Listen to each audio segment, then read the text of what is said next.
Oh dear, I think I know what this is. You see, Stan, as you get older, things that you used to like start looking and sounding like shit. And things that seemed shitty as a child don't seem as shitty. With you, somehow the wires have gotten crossed and everything looks and sounds like shit to you. It's a condition called being a cynical asshole. Oh no. Yes. And there's no known cure, I'm afraid. Everything just seems shitty and everyone starts to seem shitty and everything they say just starts... It stinks. It stinks. It stinks. Yes, Mr. Sherman, everything stinks. How dare you? Why are you? He always does this. Just to rub it in my face. I can't even get out of this thing. What? You got a Rancor too now? His is bigger. What? Yes. Yours has like big crazy horns and shit. No, his is the cantina. His is the cantina. Oh my god. Edition. Oh my god. Listen, he has spikes. Listen, I'm not grateful. I'm very grateful for the adopted. He's got spikes. Look at him. Well, now he won't stop. See, he plays this game. Like I try to catch up to him, and then he just runs away. Stop running. No, my brother is just the Tard Wrangler of the two of us. He has to lead us around and be like, come on, come.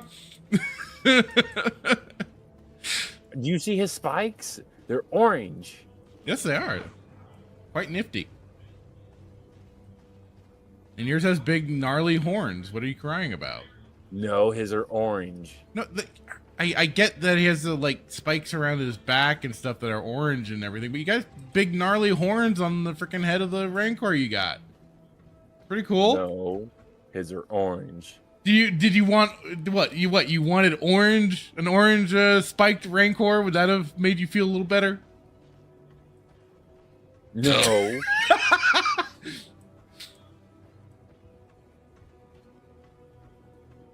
Where are we going? I'm hungry. There's stuff at a gas station. Own your truth. You know, it was difficult. It was at first. I mean, you just cornered me like that and everything. But you know, it's a little liberating now to know I can like Star Wars in more ways than I ever imagined. Dave Filoni is the savior of Star Wars. KK is doing an amazing job. The people out there are just blind and can't see it. So yes, thank you. I can stop lying now. Are you sure? Damn, that's not good. When you get instead of just like trying to slap something out like the Star Wars experience and crap, but when you have don't. I'm sorry, it's true though. No, it's like I just got back from. Oh, I just died. I just watched that. It was hilarious. How do I get back up there? 1 week later. I don't know what I was doing, but from that angle, I just jumped. You just walked right off the cliff. It was hilarious. I don't know what I was doing, but I was like, that's funny. I was just like, do, and I was like over here, and I was like, woo. Oh, see, you thought I was going to do it. And he did it. All right. Oh, I missed it. I was fully. I didn't know how to do it. I was just messing around. Yeah, you. W. Oh, that was gold. That was. Hello. We're here because we love our planet. Sign here on the dotted line, patriots. What's that? War were declared.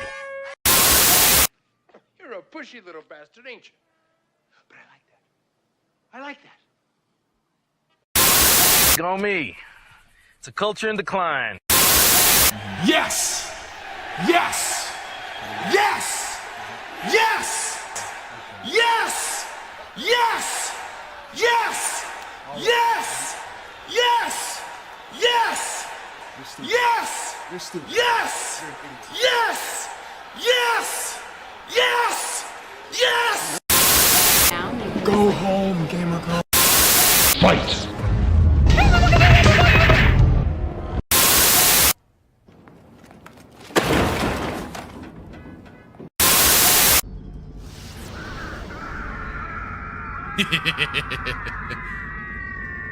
You hate to do it, but at the same time, it's hilarious.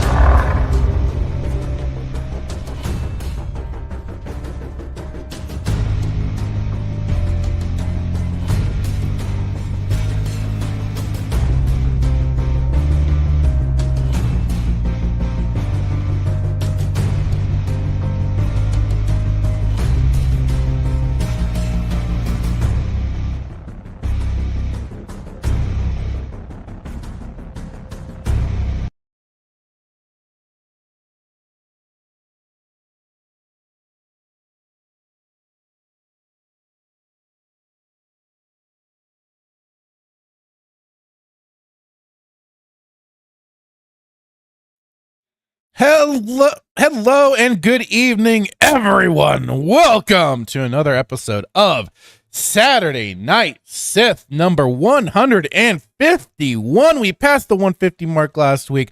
Let's go. So pumped. But here we are at 151. We got news. We got stuff to discuss today. Is it a nothing burger? Is it some doom and gloom? We don't know. We're going to figure it all out, though. That's the whole point of today. Hope you're all doing well tonight. I'm your host, The Fractured Filter, and with me is tonight, as always, my friend, my compatriot, my buddy in all the madness, Jay Hitman. How are you tonight, sir? Yes, we don't know what we have. We could have some news. We could not have some news. It could be a nothing burger. Just don't know. It will be dependent on what you think. Furthering information, people to give us a clear and concise answer instead of a bunch of wishy-washy. We love clear and concise answers. Well, we prefer that, but we do deal in a world of uncertainty, of lies and deception, if we want to be dramatic about it. And it's only acceptable if you're Sith. Oh, absolutely. Absolutely. Cunning and guile. The way of Bane. The best way of the Sith. How dare you, Static? How dare you? Saying even Fractured is fake and gay. Hey, I prefaced it in my tweet announcing the stream that there could be nothing. Could be something. This one, I'll throw Hitman under the bus. We'll pull the Band-Aid let's get through the chat just really quick because it's really quick. Melissa Lord saying, "Hey, Fractured Filter." Hello, Melissa. Hope you're doing well tonight. Howdy, Star Wars Scran. How are you? Hope you're doing great.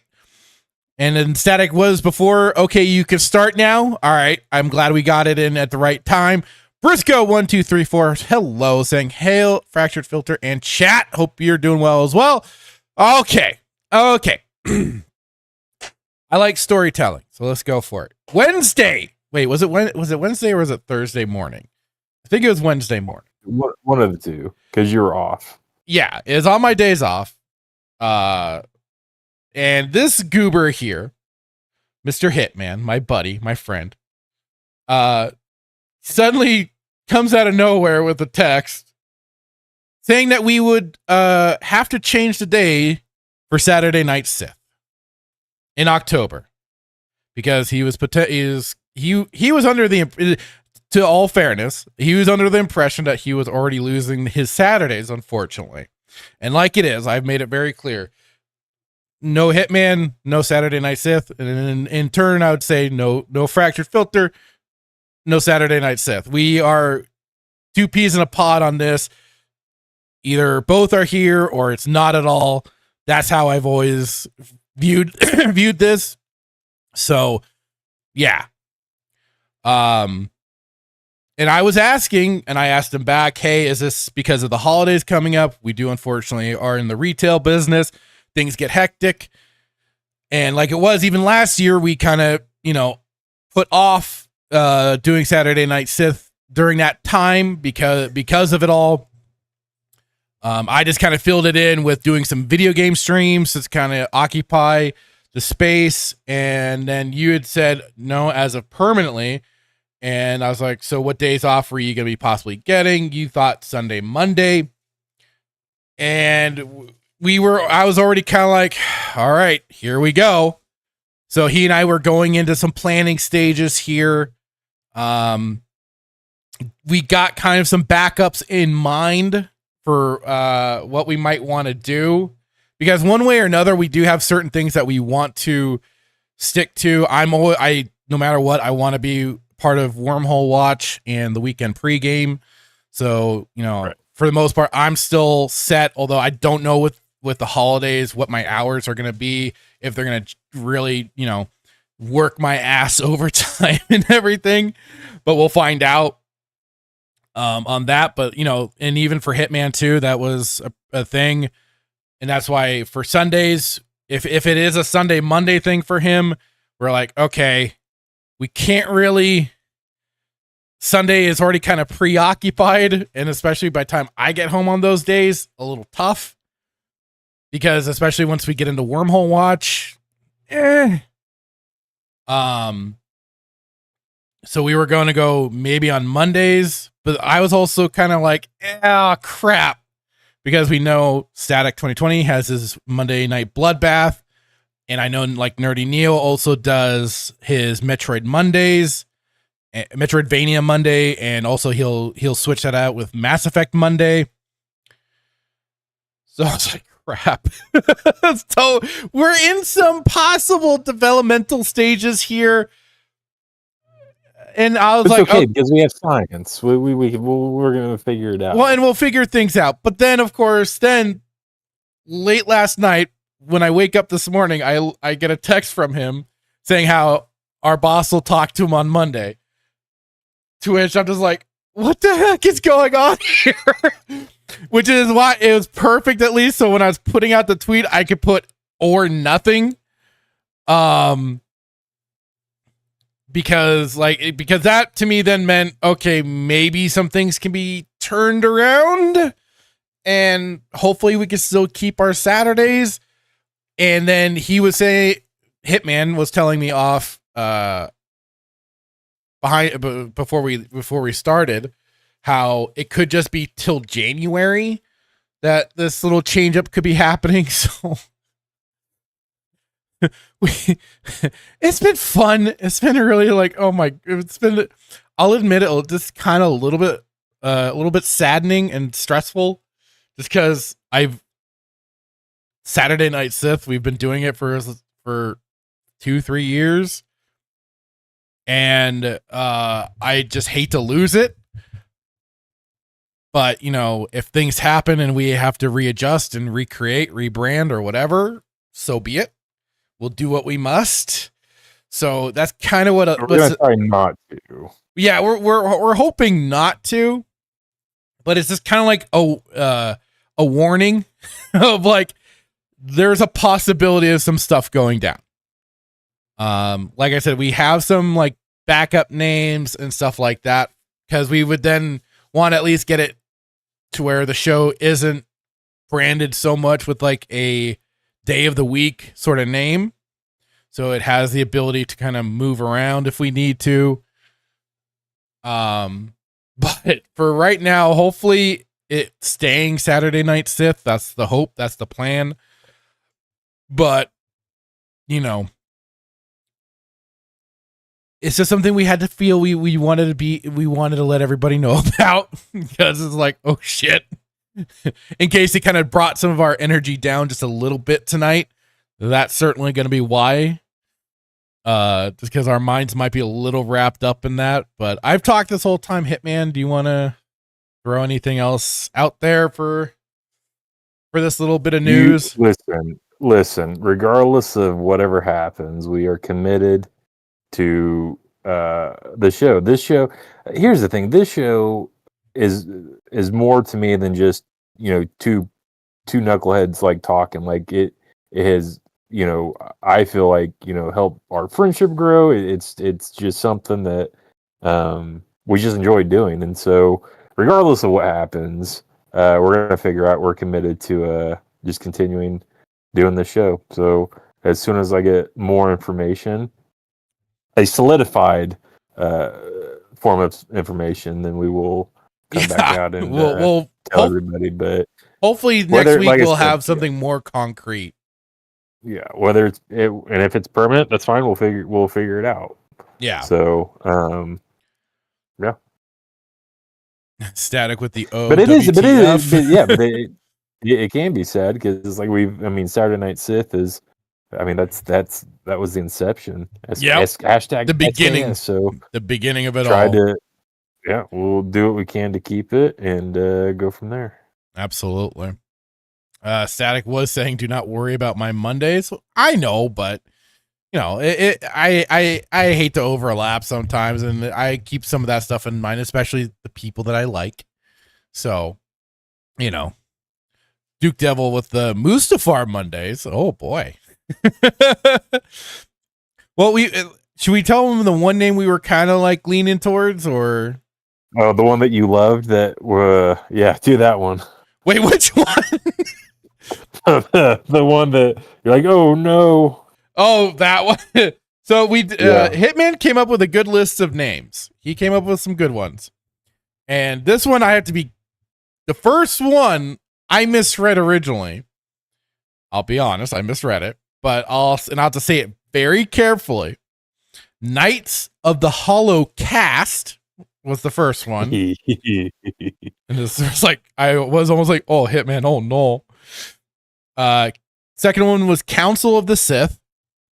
Then there was the Outer Rim Transmission, the Respawn Cantina, which is one that I do particularly like, and I think him and also even Sheefster were all kind of in agreement on that one. Bantha Banter, which I thought was kind of cute. There's HoloNet Hooligans, Rule of Two Radio, and Wretched Hive Weekly.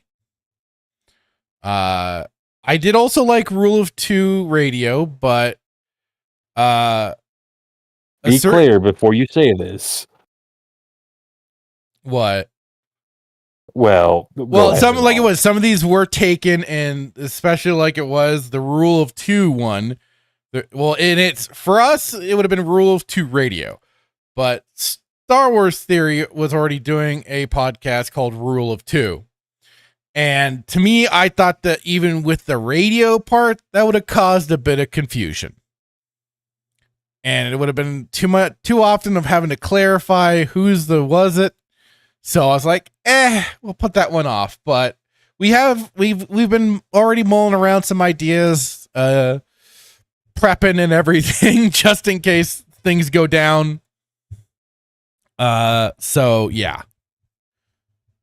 It's been fun for the last few days because I was like, oh no.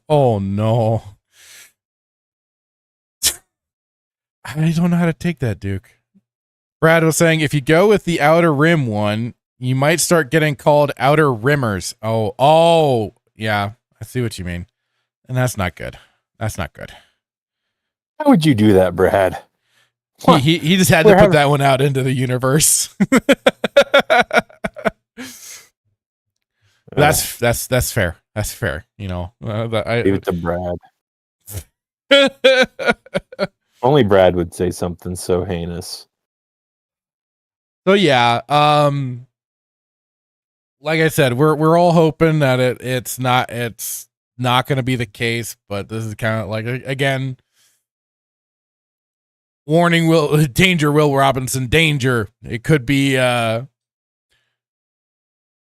it could be the case that we will close the doors on Saturday Night Sith and start a new chapter on something else. It'll really suck because we made it. We made 150 episodes of this darn thing, and I'd hate to have it be that. But if whatever happens, happens. And hello to Halim29 saying shalom and good to see you all. Good to see you too. And saying justice for purist. Yeah, I was gonna say what is the situation with Star Wars Marvel purist at this point? I believe his channel is still shut down right now.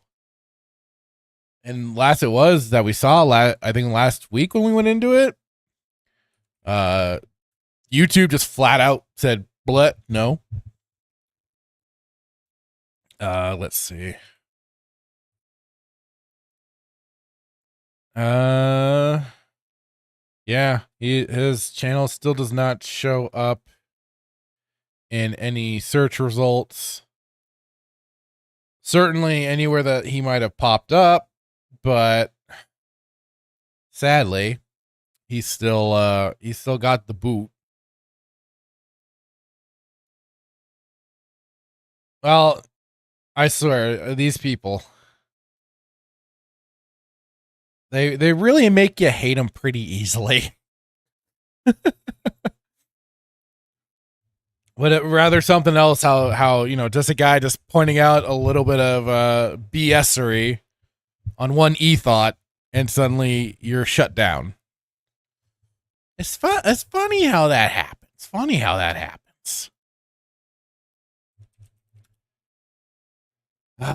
So yeah, that's the big news out of the way for now. And I guess now it's just called, where do we want to go with next? Oh yeah, I was going to give you some crap. You do. Duke Devil saying, depressing note to start, but if you want to feel a little better, once I upload my Strange New Worlds review tonight, you can watch me go insane on camera. Oh no, Brad. Oh no. Did you finally watch it? That bad, huh? You go insane. Which one was this? Was this the Vulcan episode where everybody where people get turned into Vulcans for whatever reason? Hold on, the Strange New Worlds that I told them about? He was already watching it. No, he said that he's on season 3 and he's reviewing it. Oh. Well, he doesn't remember season 1 then. Can't say I blame him. I usually block out a lot of stuff after I watch it, especially when it's terrible. Below Decks doesn't seem as bad as Strange New Worlds, though. Wait. Say that again? I said Below Decks doesn't seem as bad as Strange New Worlds. The animated one where the guy spreads his ass. I didn't watch that episode. I'm pretty sure nothing can be any worse than that. Just by default. What do you mean he spreaded his cheeks? It got graphic. Last I heard with that show. The animated one? Yeah, the animated one. Huh. Yeah.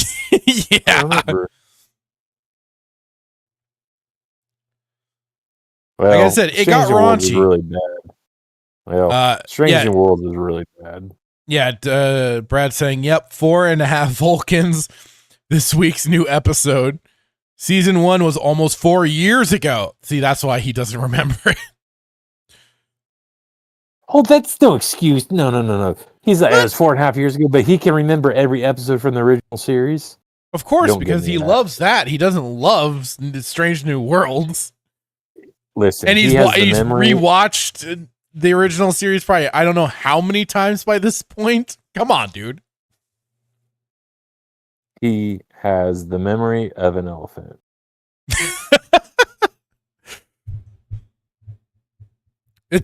Oh no. Brad says I'll show you tomorrow night what Fraction is talking about. and second of all, I just want to put really quick. So I watched the first episode of the original series. The Kirk's not in it. It's all about Captain Pike. Yeah, that's how And it starts with Pike, and it's the pilot. Those are like the pilot 2 episodes, and then it goes into Kirk immediately after that. And then here's the other thing. And then they even do a follow-up episode to why Pike is no longer there. My whole childhood has been a lie, okay? Because Why? the longest time was told that Spock he didn't laugh, he was unemotional.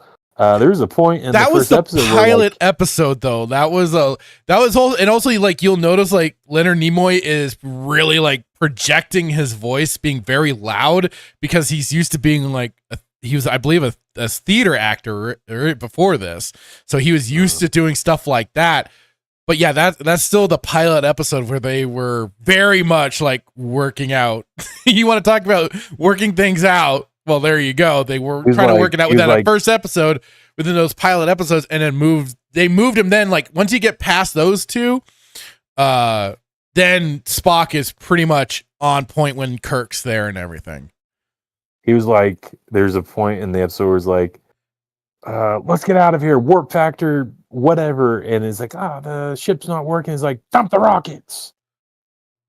And you just tell it's been a while since I've watched them, but yeah. But like I said, that's the pilot episode, dude. And then what else is interesting about it is these people with the big heads. They remind me of the Watchers from Marvel, not any Marvel movies, but the Marvel comics, like the Watchers. No, I know what you're talking about. Yeah. I mean, that might be where Marvel got the idea. Probably, but hey, listen, I gave it a go. I'm trying to get through it. Brad is saying, okay, we'll have another history lesson tomorrow. About what? About Star Trek and probably the Vulcans. Oh. Or at least Spock for sure. Listen, it's nothing. Listen, this is not my opinion. It was on the episode. No, I know. But it probably He like said, we'll have another. I will say this though. Disney should be ashamed of themselves. Disney should actually shut their doors and just go out of, just file for bankruptcy. How did we get over to Disney? Well, because the props that are used in the original series are absolutely fantastic compared to anything that you see today. Oh yeah. Well, even though like as they'll say low budget and the whole shaky walls and stuff like that, but there was some love and care that was put into that. That communicator, chef's kiss. The phaser, what I would assume is a phaser that looked like a gun. Yeah, absolutely chef's kiss. The doctor though is trying to get Kirk drunk, offering him a freaking a dry martini. I was like, "Where's Bones? Where's Sulu?" And everybody else, well, Sulu, the thing is about Sulu is that he wasn't always a reoccurring character. Like he kind of popped in and out of the show as one of the helmsmen up front, along with like even Chekhov. Even he gets kind of cycled out occasionally for different faces on the bridge. That's why it's funny that. Well, that's why it's funny. Like some people have pointed out, I was like, I don't know why Sulu thought he was a bigger character than he actually was. I mean, even Scotty gets more time, I think, as things go along than even like Sulu or Chekhov. Chekhov and Sulu, like they kind of got a little more prominent towards more of the movies and stuff. But so you're saying is George Takei was worthless. He had no part to play in all of Star Trek. If you ask Shatner, that's I think he's put it that way essentially. But I mean, like the three mains are definitely Spock, Kirk, and Bones once he's on the ship, and even Uhura to a certain degree has a little more time there than even Sulu or Chekhov. So who is Spock in the next gen then? Because obviously Pulaski plays a phenomenal doctor. Probably my favorite doctor. I do. And listen, and I'm not trying to get Brad on here, but I think she's fantastic. She stood up to Picard. She's a spitfire. Like she would never ever be caught dead dancing with the captain. Like Crusher's out there trying to, with Picard. Are you saying there shouldn't be any fraternization on the ship, sir? No, it should be businesses Okay. as normal. Okay. Gotcha. Well, and Brad No, says Trek isn't Disney, so. No, but what I'm saying is, it's like you see, even today, like you see props today, and they're just, Pike is choking this big headed dude that turns into a werewolf, and some of the I mean, that werewolf guy looked better than the Rodian on Book of Mando, or Book of Boba. Yeah. Hey, Nightmare, how's it going, dude? He's saying, "Hey guys, hello." By the way, I was getting through the Melee Madness podcast, and by the way, I love that you started dropping the super chats of Deus Ex quotes. That was mwah, peak. I can always appreciate some Deus Ex quotes being dropped into a stream.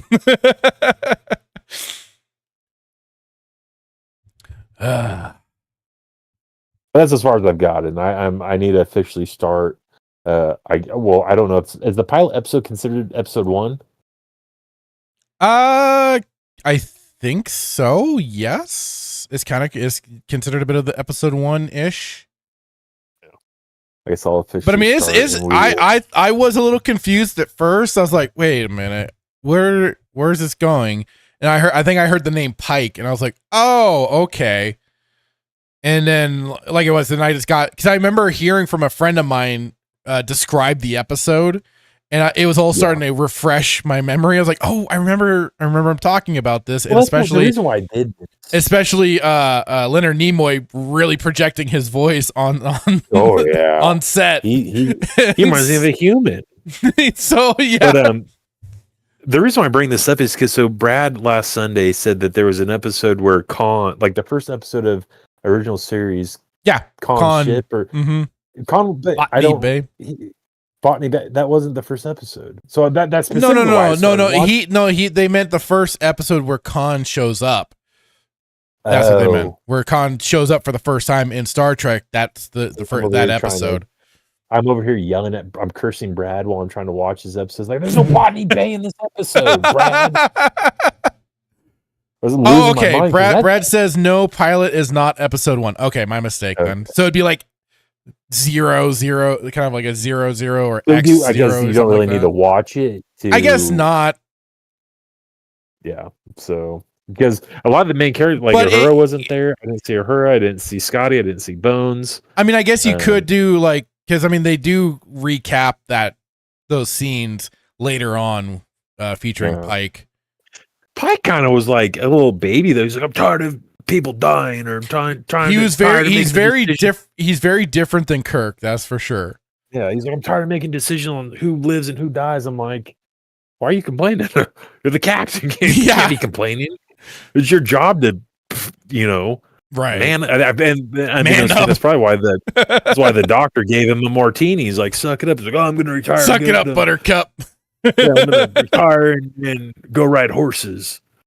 Nightmare says, hell yeah, I love Deus Ex, dude. It is the best. You know what? Since I removed a bunch of those streams, I may just do a replay of Deus Ex 1, especially because that game is just phenomenal.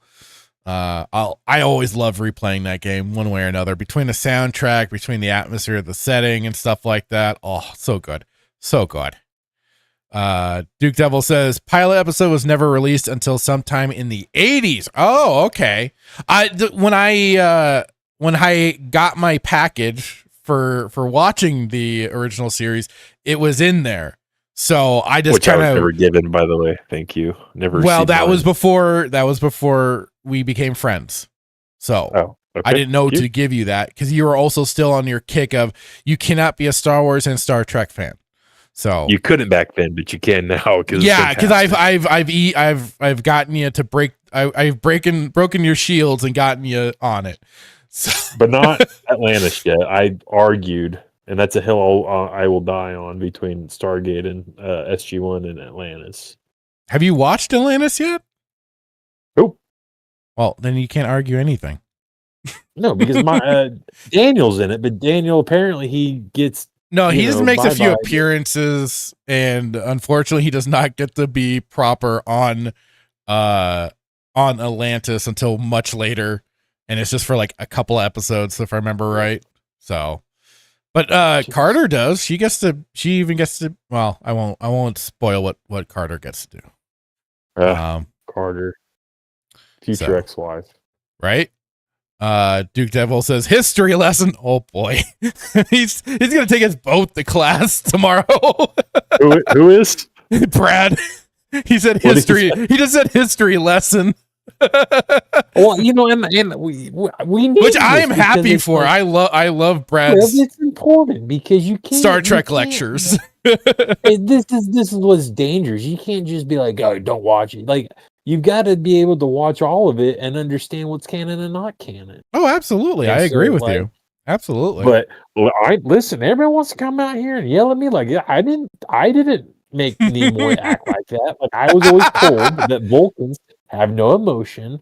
They're logical. I didn't even know they had sex. I didn't think sex was important to them. Apparently, in freaking Strange New Worlds, he's getting down with his wife that proposed to him, which is asinine to me. It's always the guy, you know, asking the woman to marry them. But I guess in Vulcan culture, Kurtzman trick. I don't know.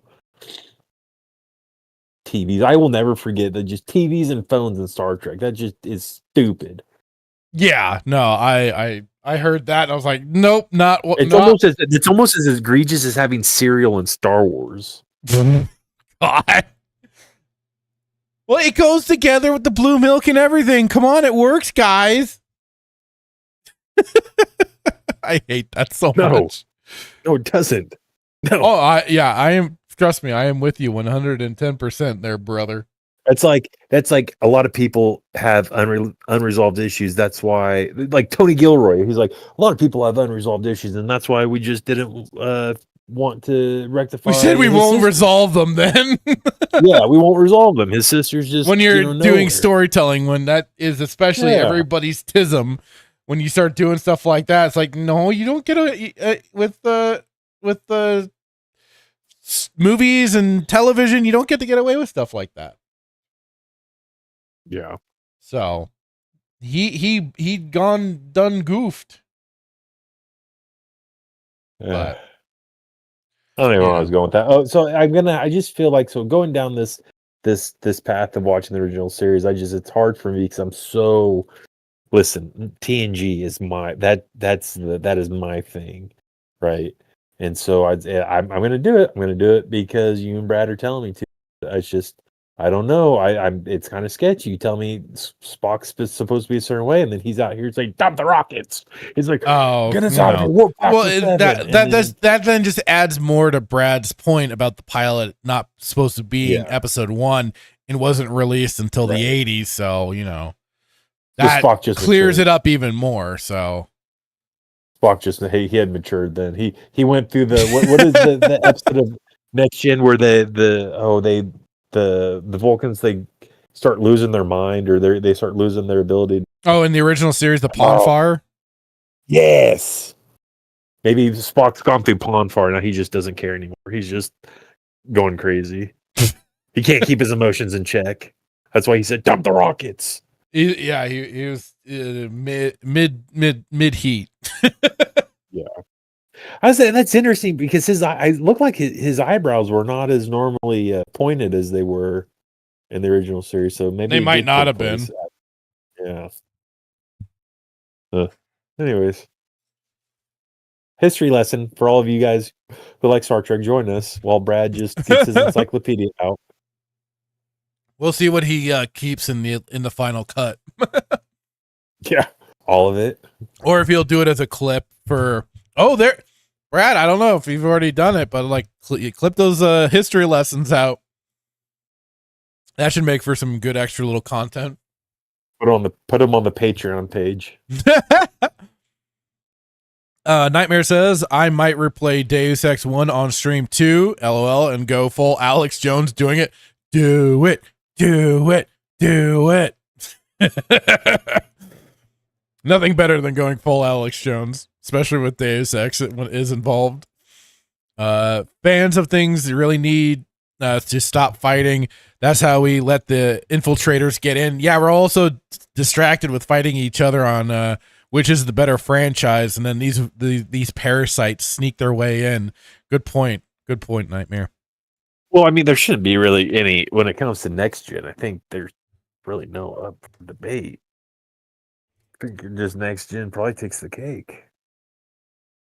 As of now, I don't know. We haven't got to Blood Oath yet, so listen. I'm putting all my eggs in this basket that when we get to Blood Oath, that like everything makes up, like it all makes up for everything. Yeah, same here. So. There was some stuff I want to talk about. Hold on, keep going to the chat while I bring up our. Let's see here. Sure thing. Then Nightmare said, "Oh God, I almost forgot about Luke drinking Ryan's milkies." Oh no. Well, I was thinking. I think what Hitman and I were more talking to was in Andor, the cereal boy who was eating his bowl of cereal. Listen. But yes, there is that too. There is that too. Literally, Captain Crunch. I'm pretty sure they probably did like remove all the crunch part and have used the crunch berries for. Oh, absolutely. For his cereal, so he could be a sad boy living with his mom eating cereal. Yeah. I mean, don't get me wrong. I do enjoy Oops All Berry cereal, but not in Star Oops All Berry cereal. Yeah. Makes me look like, oops, I did it again, Mom. Oh boy. And the blue milk, like, come on, guys. I know. Well, I mean, blue milk is an in Star Wars thing, but the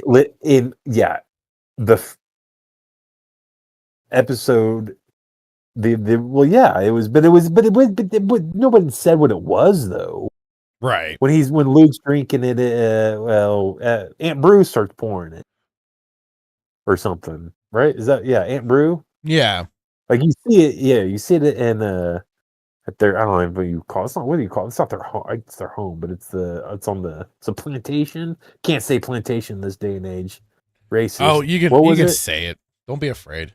Yeah. Right. So. Well, now I have to look it up. Was blue milk mentioned in it was more of a gray New Hope than blue. Yes, blue milk was mentioned and seen in Star Wars New Hope when Luke Skywalker drinks with his aunt and uncle. But when was it said? Wasn't ever said, I don't think. Because it was shown, yes. But said, no. Yeah, it wasn't said. Well, I thought that there was something about a blue milk run. Something like that. I always want to know what kind of soup she made, man. Because all you saw was her putting celery in the blender, and that was it. But then Uncle Owen's out there just eating it like it's the best thing ever. I'm trying to remember. I don't think the term blue milk was ever mentioned. At least in the original trilogy, I don't think. Well, definitely not 5 and 6, but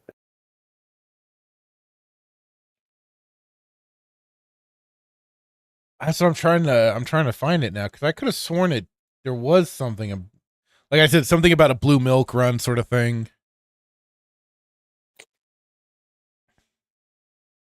But I can't seem to find anything other than, they showed it, but that was it. Yeah. Nightmare says you can buy crunch berries on their own. Yeah, there's like, I think the old crunch berry cereal or whatever.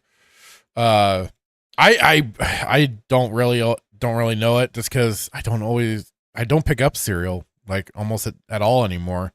So I haven't looked down the cereal aisle very closely as of late. Especially when we've been just kind of doing our whole like slight carnivore eating style.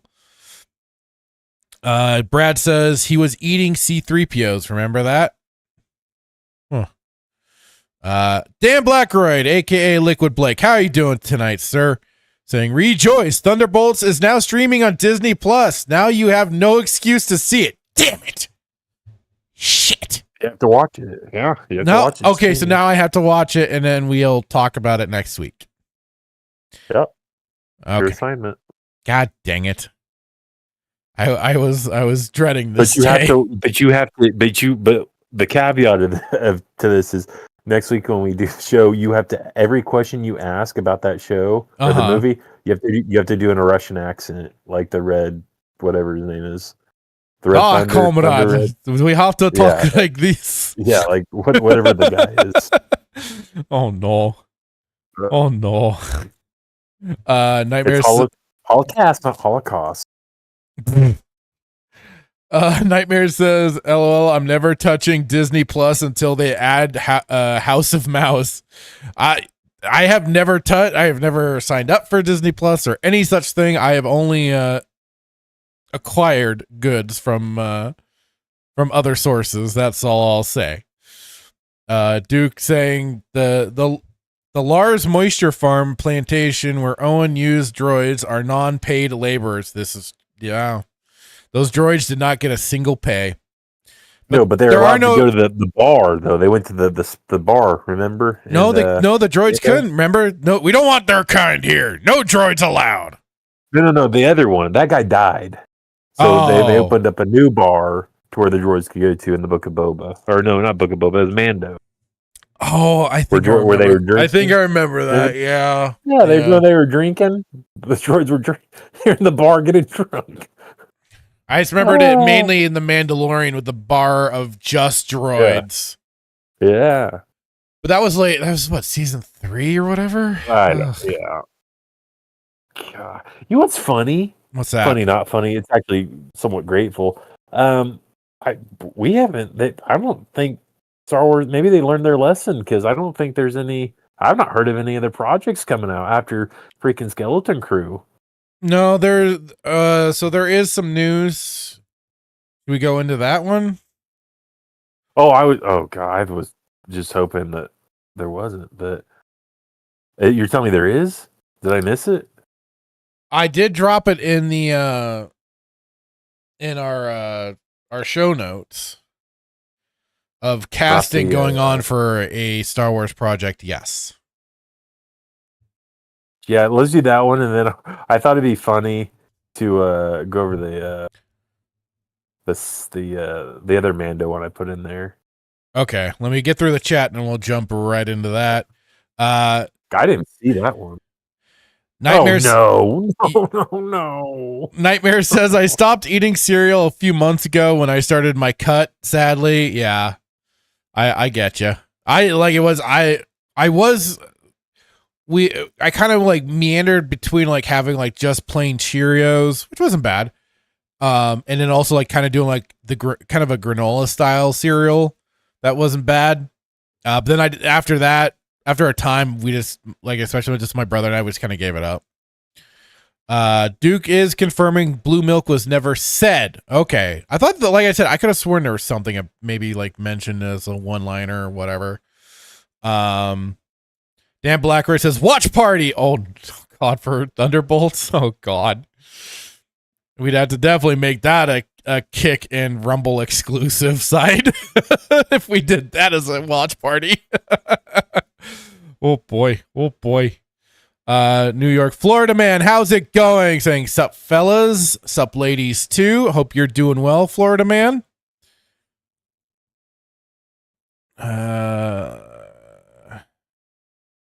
Static saying, oh, Hitman doesn't know.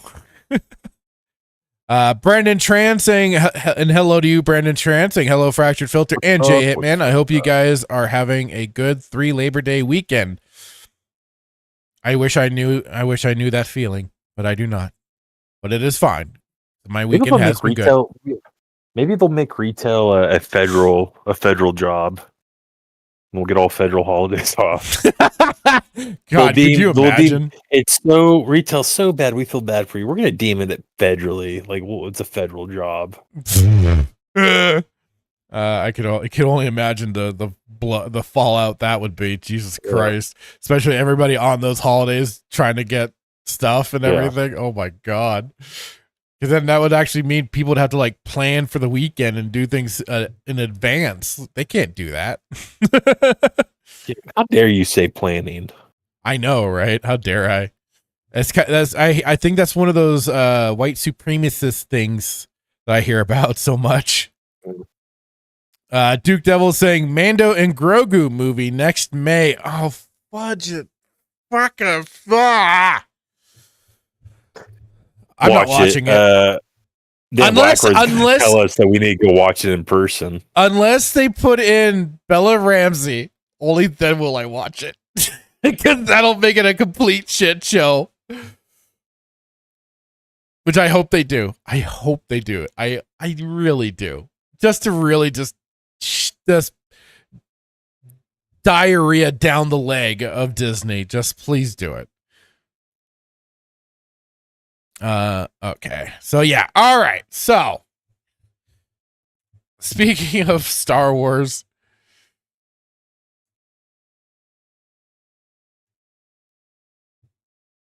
hey, Nightmare said, I'm just waiting for Pedro Pascal Mando to pass the torch to Bella Ramsey. Give it to, that's what I'm hoping for.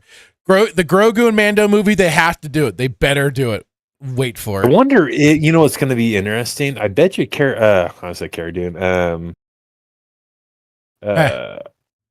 What's her name? Who played Nando? Oh, Gina Carano. Watch her be in the movie. Watch it.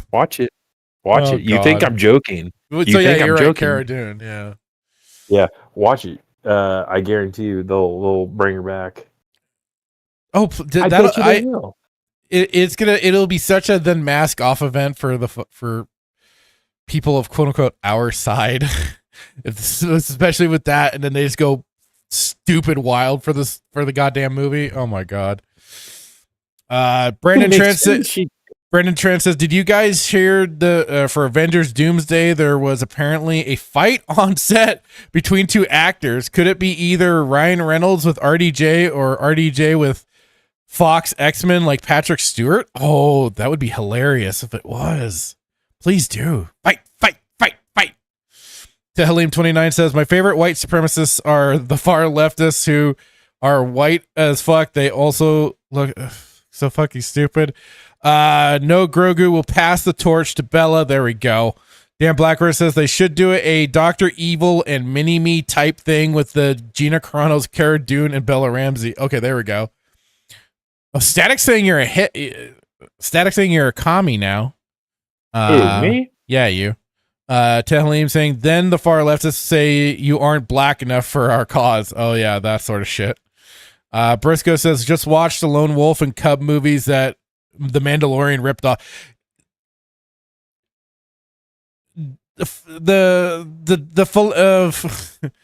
Filoni Filoni just cannot stop from, doing not homages, but just full on ripoffs. So it should be entertaining. All right, on to this. Let me also then share it for you, Hitman. So yeah, Star Wars Starfighter, which I think we remember hearing about this one being cooked up. Amy Adams, Aaron Pierre join cast as production begins. Ryan Gosling stars in the Sean Levy directed Star Wars movie. Oh boy. Oh fuck off. So yeah, latest Star Wars movie Starfighter began rolling cameras in the United Kingdom Thursday, with Lucasfilm marking the occasion by unveiling the full cast. Flynn Gray, Aaron Pierre, Simon Bird, Jamal Westman, Daniel Ings, and Amy Adams. All right, but between Ryan Gosling and Amy Adams, those are the only two current actor names that I really recognize. I don't watch a whole lot of new stuff anymore. Are the new additions to the call sheet for the Lucasfilm feature, which is being directed by Sean Levy and stars Ryan Gosling. Mia Goth and Matt Smith were already revealed. I know Matt Smith. I've heard of, I think Mia Goth has been in mostly some horror movies and stuff as of late. So yeah, that's because I've been watching the Stitched Together Productions YouTube channel. He does a bunch of horror movie reviews, so I was kind of in a kick of watching a bunch of those, especially his boots to reboots. But yeah, so reveal the cast playing villains. If they give Matt Smith that mullet in that AI country redneck video that I saw him with, that'll be peak. Pure cinema right there. Saying, I quote, I feel a profound sense of excitement and honor as we begin production on Star Wars Starfighter, said Levy in a statement. From the day Kathy Kennedy called me up, inviting me to develop an original adventure in this incredible Star Wars galaxy, this experience has been a dream come true. Creative and personally, Star Wars shaped my sense of what story can do, how characters and cinematic moments can live with us forever. To join the storytelling galaxy with such brilliant collaborators, on screen and off, is the thrill of a lifetime. Starfighter is a standalone film, not connected to previous Star Wars movies or characters from the so-called Skywalker. Oh, wow. Feels like a slap in the face right there. Skywalker saga. Films revolving around Luke Skywalker and his father Anakin. But there is, of course, the Star Wars timeline that must be followed. And Starfighter takes place approximately... Okay, so that was like a weird, like, I don't know, almost like a backhanded comment in a way. To then finally go, oh, it is in the Star Wars universe, but we want to also just slap and go, nah, we have to ignore the Skywalker stuff, even though like they're practically central to a lot of the storytelling. Anyway, takes place approximately 5 years after the events of 2019's Rise of Palpatine. Gray is the big discovery as the kid actor nabs the break of a lifetime to star alongside Gosling in a Star Wars feature. The script penned by Jonathan Tropper, and which of course is being kept under wraps, is said to see Gosling's character protect a young charge from evildoers in a galaxy-spanning adventure. Which I'm sure, like as Raging Rhino was pointing out, how they have no sense of time and will probably be zipping around the galaxy in no time at all. It'll be point A, point B, C, D, E, F, G. Actors stateside and in the UK were in the contention for months and months before casting Gray, who has appeared in one episode of Wednesday. Oh boy, I've at least from Haley James, I've not heard very good things about that show. And an Irish, was it that or it's either the Wednesday show or it was Peacemaker, I forget which. And an Irish crime show titled Borderline. An almost equally healthy search was conducted for the actress to play his mother, a role which appears to have gone to Adams. She worked with Levy on his 2009 movie Night at the Museum, Battle for the Smithsonian. Oh boy. And starred in the Levy-produced sci-fi drama Arrival. Lucasfilm did not reveal plot or character details in Thursday's announcement, but I'm guessing there's a starship involved. Much of the supporting cast is British. Bird is known for his work on the In-Betweeners series and movies, while Westman appeared with Claire Danes in period miniseries The Essex Serpent.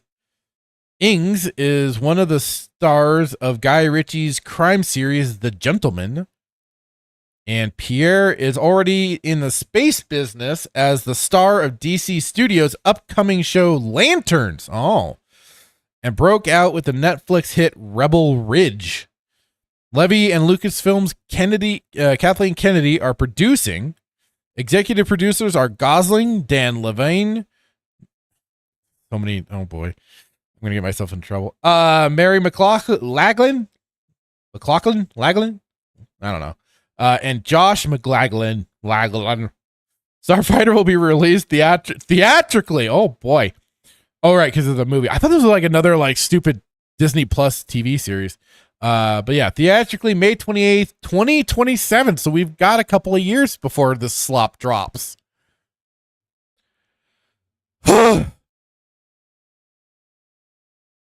So, Hitman, are you excited?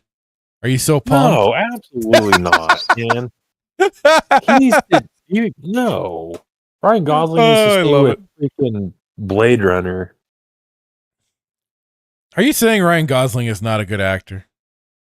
No, he's terrible. Oh my God. How dare you, sir? And he has no. What would he? You think he? Listen, when I think of Star Wars, when I wake up in the morning, when I think of Star Wars, I immediately think, boy, howdy, they should have casted Ryan Gosling as Luke instead of actually Mark Hamill. Well, I see you have such a high expectations for him. There you go. This is almost this article, or not article, but this idea is almost as egregious as the other article that I put in Discord. Like, this is why Star Wars has gone the way that it's gone, because nobody knows how to properly make a decision, and there's no type of proper direction. Brian Gosling, what? Why? Why would you do that for? Oh God, Easter. it just doesn't scream like whatever. I don't know where Again, Sheepster is, but he's not here.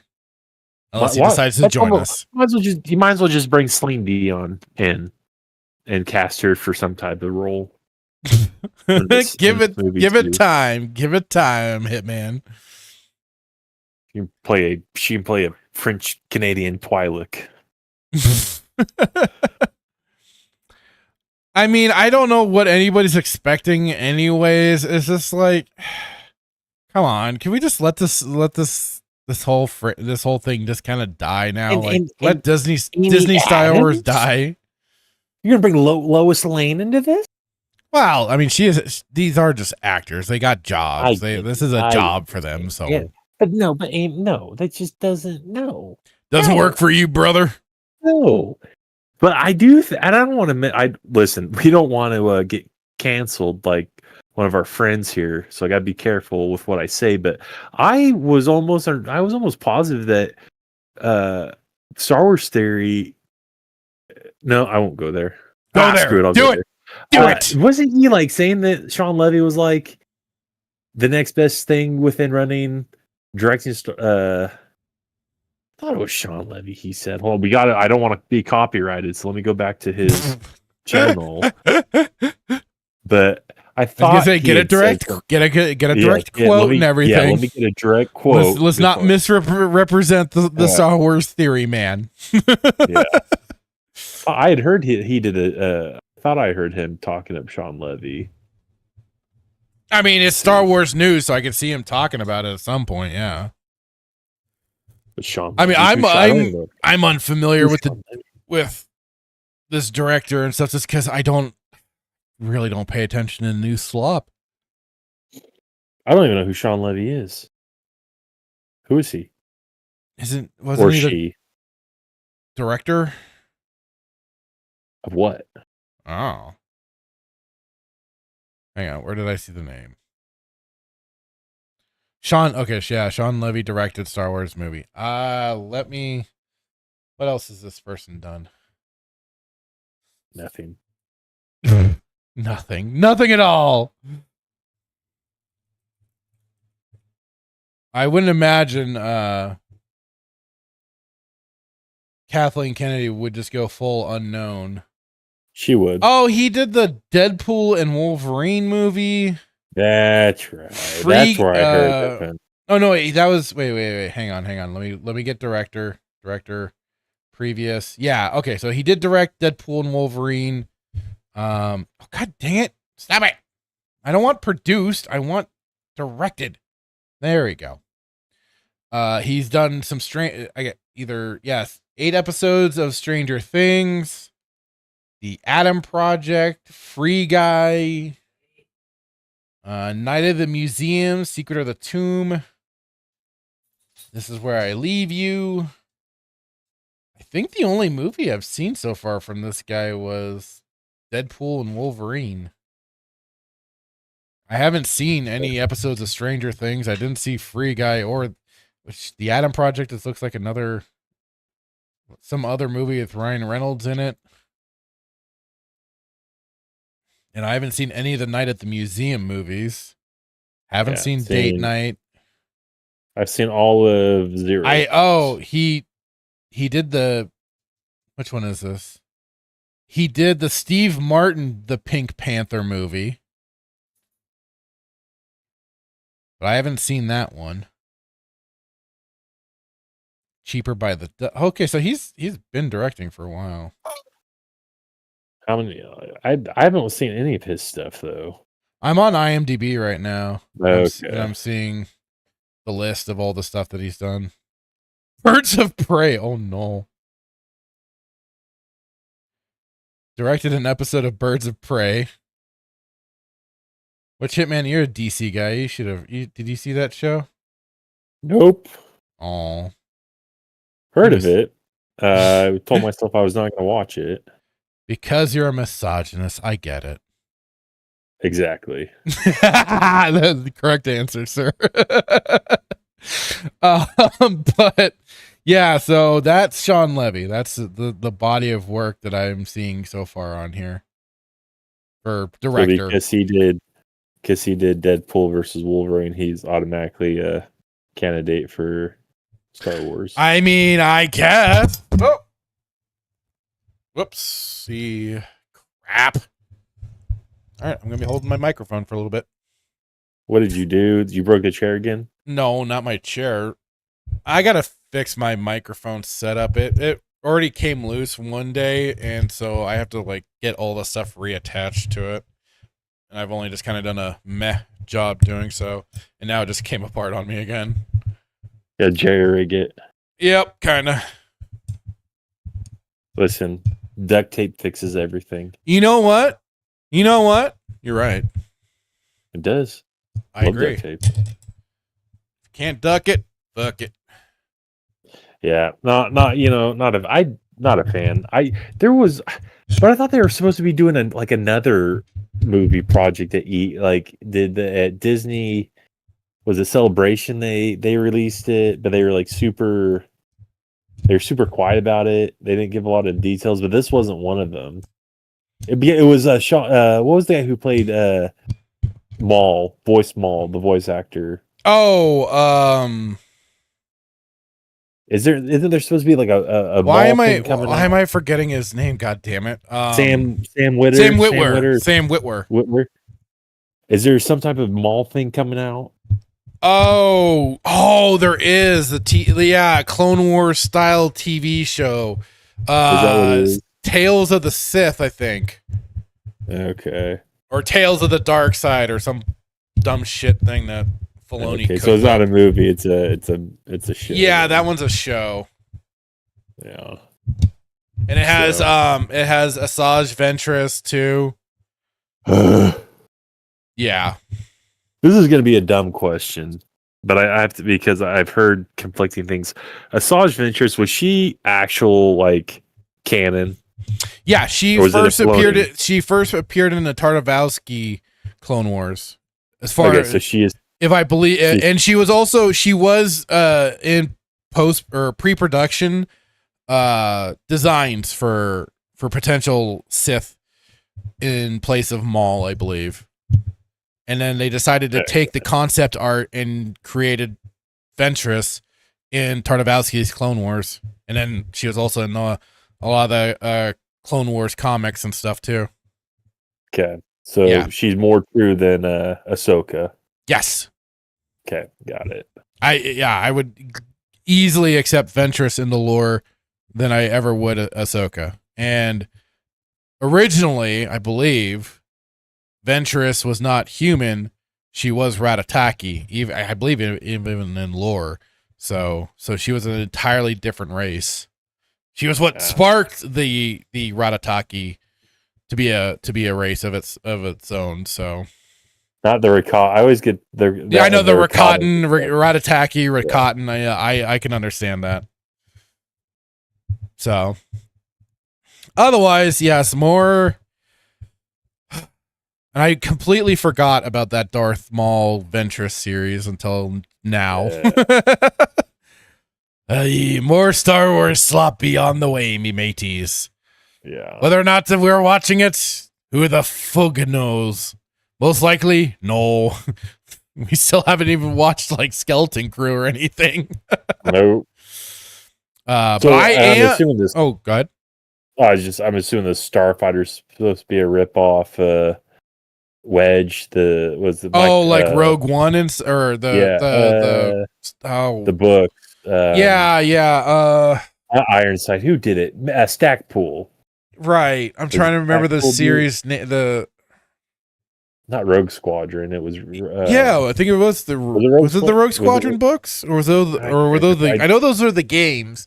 I know that. I know Michael Stackpool did the book. It was like Wedge's Gambit, I think. And I know I wanted to say that was. Hang on. Because I know they started putting them on Audible, and let me look it up really quick. What the title specifically was. I wanted to say it was Rogue Squadron. Oh, no. It's the X-Wing series. That's right, X-Wing series. So is this supposed to be a rip off the X-Wing series? Maybe, I don't know. Maybe.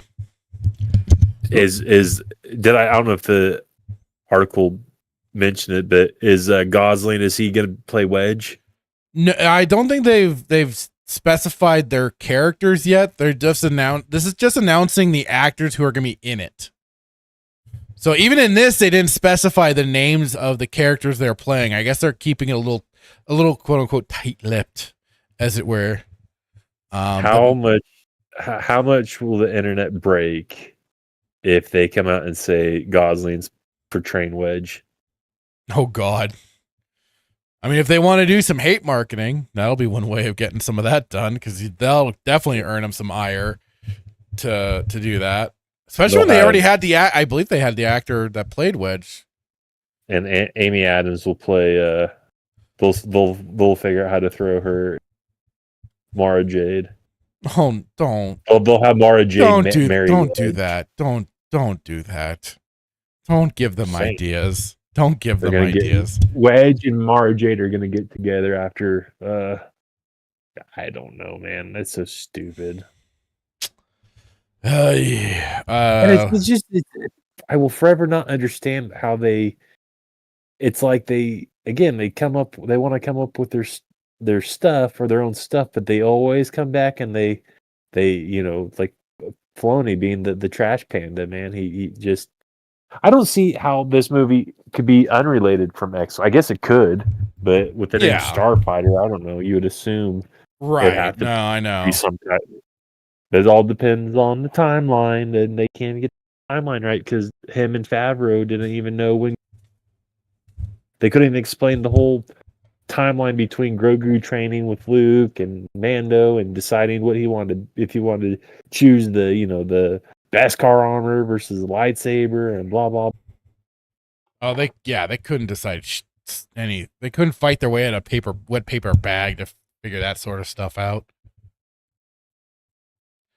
So, yeah. More Star Wars slop on the way. Oops. Is this gonna be a trilogy, or is this gonna be? This isn't gonna be a show. It's just all they said is that it's a standalone film. So it sounds like that would be a one-off. Rogue One. It's gonna be like Rogue One, I guess. But I mean, even Rogue One got a TV series with Ander. Oh gosh, yeah, that's true. I hate reminding that. Believe me. Yeah. So. Yep. So that is that. That is, like I said, more Star Wars slop on the way. So, which is going to be better, this or Grogu movie? Hey, he's got Ryan Gosling. Everybody loves the Gosler. I don't know. I honestly Or as we don't. like to call him, the old guzzler. You know what I'm saying? I haven't heard that, but okay. Oh, okay. Oh God. Oh God. All right, let me get through some of the chat here. Halim29 saying David Fraudloni. That works. Nightmare saying watch Amy Adams be the Admiral Holdo to Ryan Gosling's character. Oh no. Oh, that'll be terrible for her. Dan Blackred says that Aaron guy is Green Lantern, I think. Oh, okay. Nightmare says put a chick in it and make it lame and make it gay. That's right. Melissa Lord says KK won't let them make a good movie, and if it happens, you know it's an accident. It always is. I mean, I'm well off that train, and I've explained it many times that I do not see Rogue One as any thing of a good game, of a good movie. Did I say game? I said good movie. Sorry. They couldn't make any good. So yeah, Melissa Lord said couldn't let them make a good movie, and if it happens, you know it's an accident. But yeah, they couldn't make a good movie to save their lives. Not without, and I mean, I get within their own lore, but you know, good luck to even them holding up to their own lore. Nightmare says no, but that sounds funny. Brandon Tran. Melissa says fast travel will be a thing. Oh, probably. Yeah. Nightmare says, oh, so Amy Adams is playing a strong, independent, brave single mother. How original. the most original thing they could come up with. And then it says, I wonder if this is coming out before or after Rian Johnson trilogy. This will probably see the light of day before the Rian Johnson trilogy. Although I'm sure the year isn't out yet. I don't believe we've had talks about a Rian Johnson trilogy. So any day now, they should drop some news about it. Because I believe it's been a year since the last time they've done that, or 2. Melissa Lord says it's supposed to be 5 years after Rise of Palpatine, so they ready for the Rey cameo. Oh God, you're probably right. A Rey cameo. Oh, the kid will be force sensitive. Watch, he'll be force sensitive. There'll be forces out to try and capture him or something, and Ryan Gosling is trying to get him to Rey's new academy. There we go. We figured out the plot. And she'll appear at the end of the movie taking the kid in for training. Nightmare says, watch them make Gosling some problematic character and everybody go, the movie sucks, but he's literally me. And the media starts screeching, you watched it wrong. Isn't that kind of what they did with like Barbie and shit? They're screeching that because everybody was like, oh my God, he's literally me.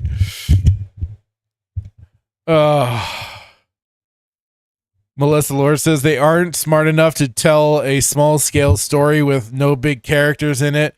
No Mando, Boba, Rey, etc. They'll fit Rey. I think, like you mentioned before, with the Rey cameo. Oh, you said Rey's a shitwalker. Okay, I should have gone with that instead of I switched to the Rise of Palpatine just by default.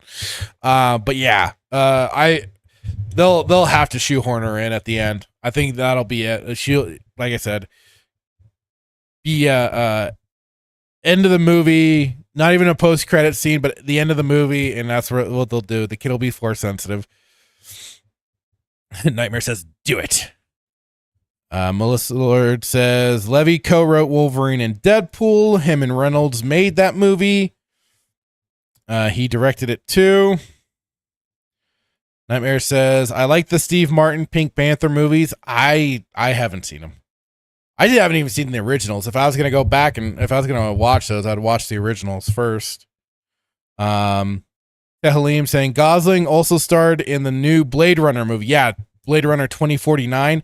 I've heard mixed things. I've heard some people didn't like it. Other people did. I just know it for a lot of the memes that are out there for sure.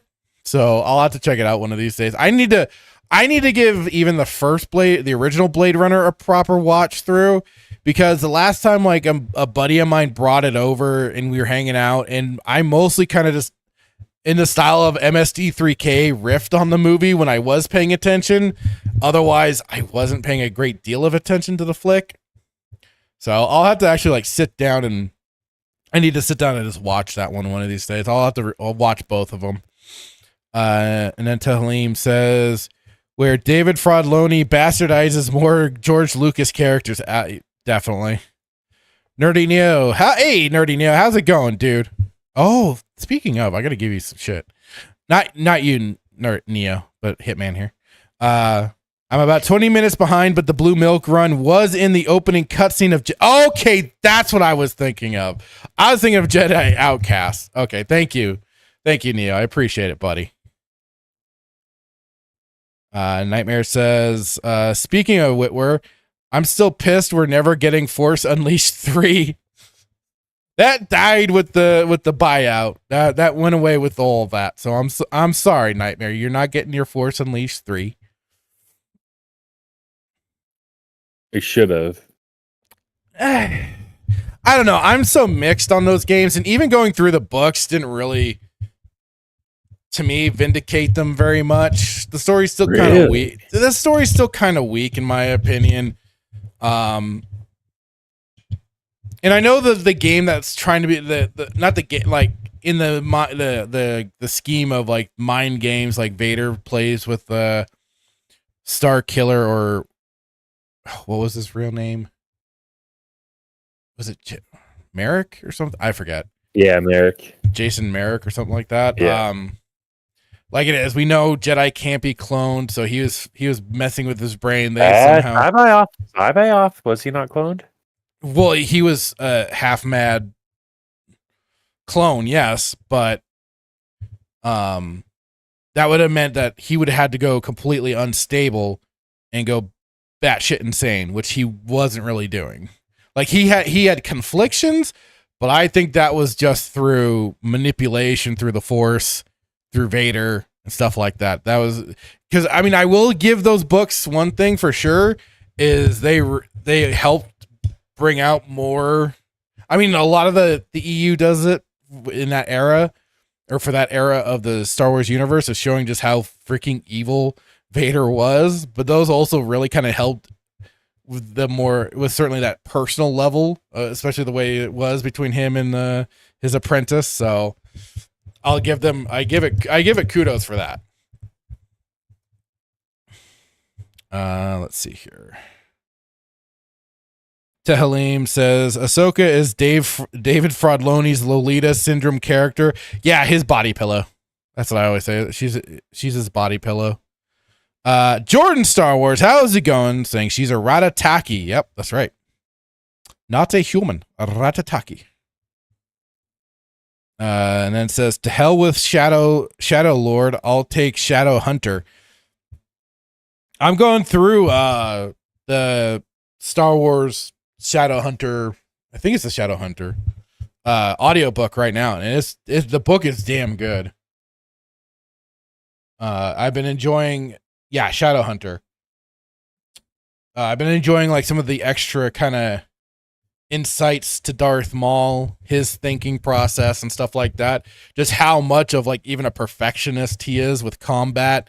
And so that really lends to like just why he was as deadly as he is. So yeah, I mean, I've been enjoying it for like hell. It's been great. Tehalim with the skeleton poo.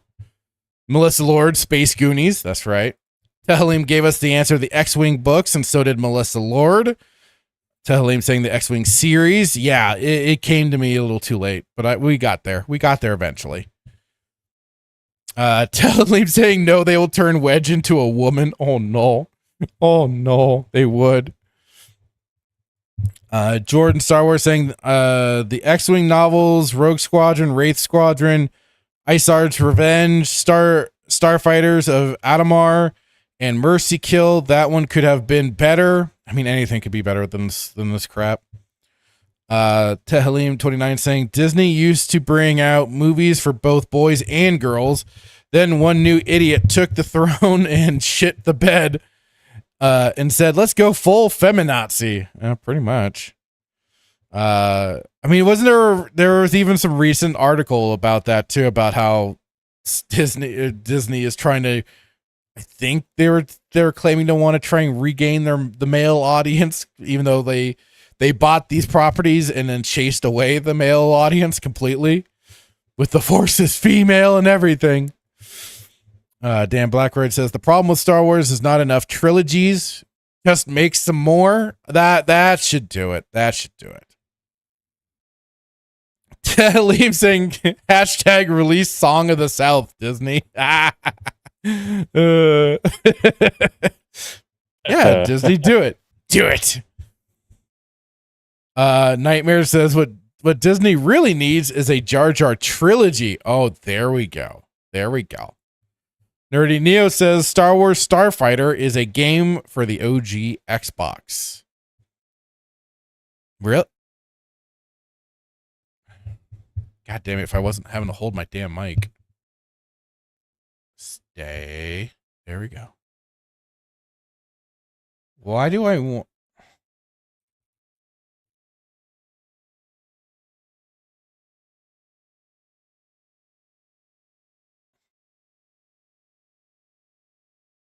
Xbox. Oh, what? Oh, you mean Jedi Starfighter? Because I found... Maybe not. Because I saw the Jedi Starfighter. Oh, wait, here we go. Here we go.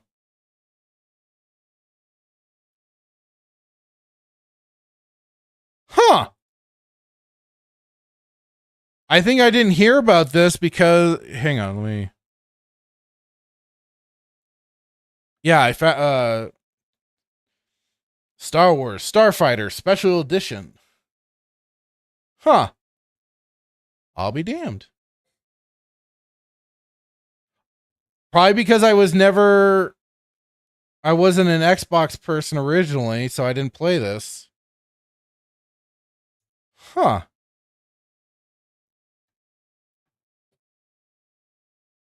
Join 3 heroic starfighter pilots in harrowing deep space and planetary missions to save innocent citizens from the invading Trade Federation.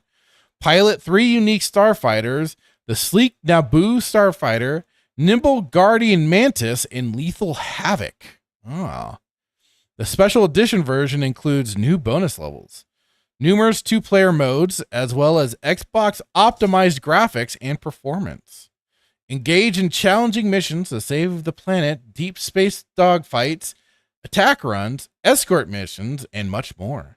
Vast environments take you from the enormous open plains of Naboo to the interior corridor of the droid control ship orbiting in space. Oh, there we go.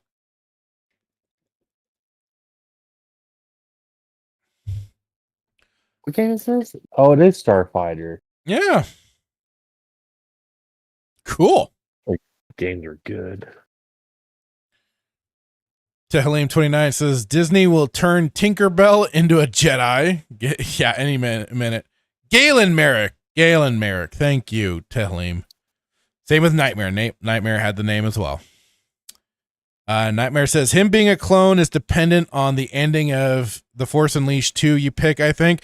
Yeah, but okay. Books overrule game continuity, basically, is the basic understanding of it, and they didn't even really address it in the book. They left it very ambiguous in the book. So no real answers even there. He wasn't a clone. They didn't really answer it. They kind of made the point of, even if you are, it doesn't matter because you are still just like him, yada yada yada.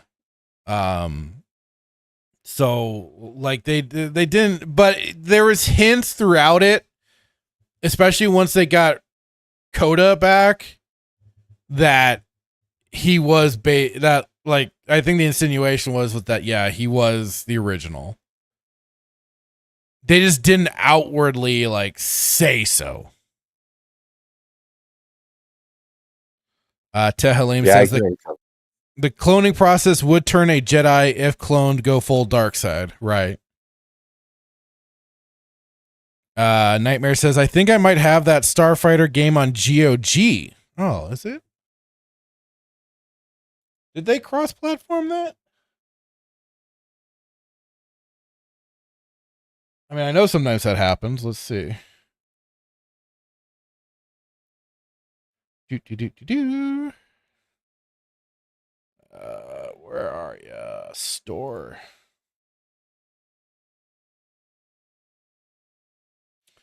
Okay. GOG, let me search.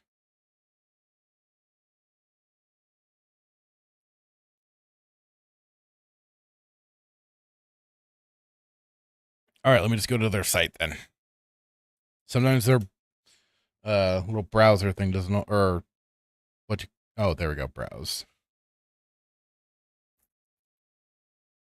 No, there we go. Search fields. There we go. Star Wars, Starfighter. I think they just have like the other.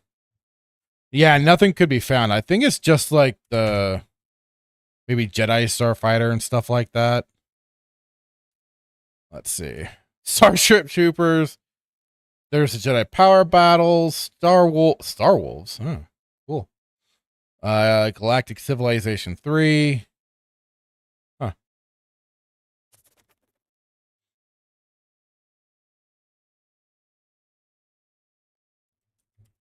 Oh, here we go. I was kind of in a different section.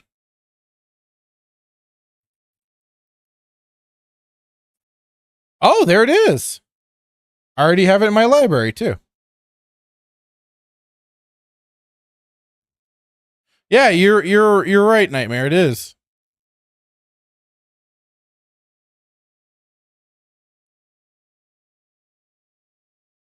I'll be darned. Let's check this out. Oh, hang on.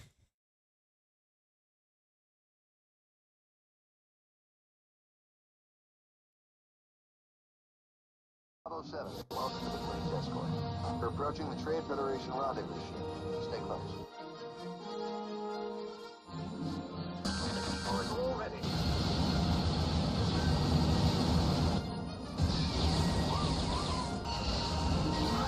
Mercenaries are targeting us. It's up to you, Bravo Flight. Can't hold these guys off much longer. Hyperspace jump aboard. Fences, prep the transports for evac. Hustle!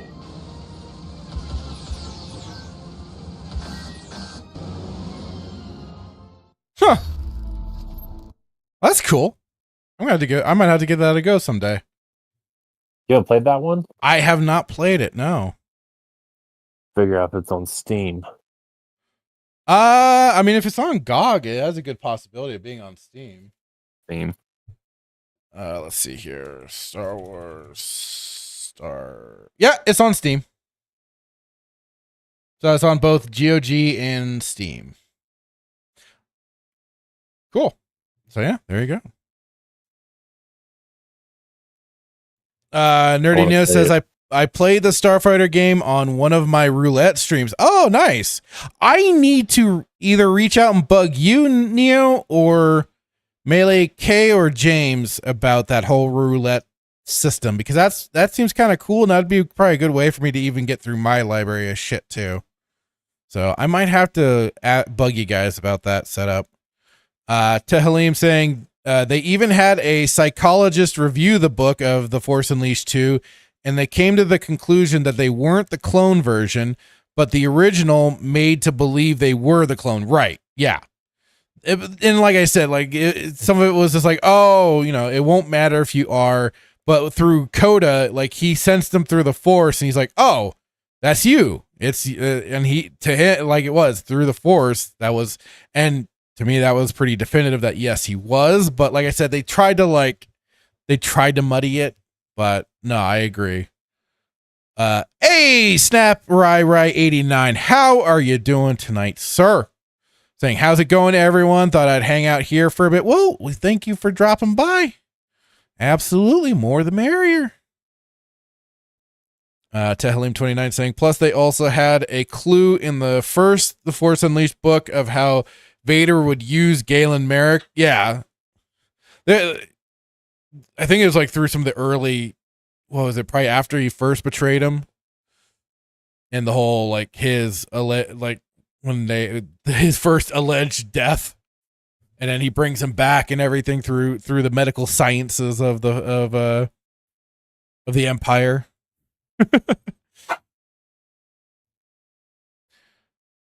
Snap saying, "Yo, chat. Hope you're all having a great weekend." Oh, hell yeah. Dan Blackroyd saying they created a clone of Vent Boy. God damn it. They created a clone of Vent Boy to enact terrible revenge on Fractured and all his conspirators who failed to save the galaxy. Hey, we saved the galaxy that day. I'll tell you what. Well, not that exact day, but we did save the galaxy. We rid the galaxy of the Reapers. So, ha!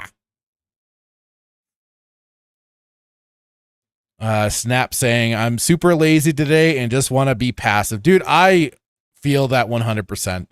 That was kind of how I was like Wednesday and Thursday, especially after this guy gave me the news that we discussed at the beginning of the show. I was like, you know what? I just don't care right now.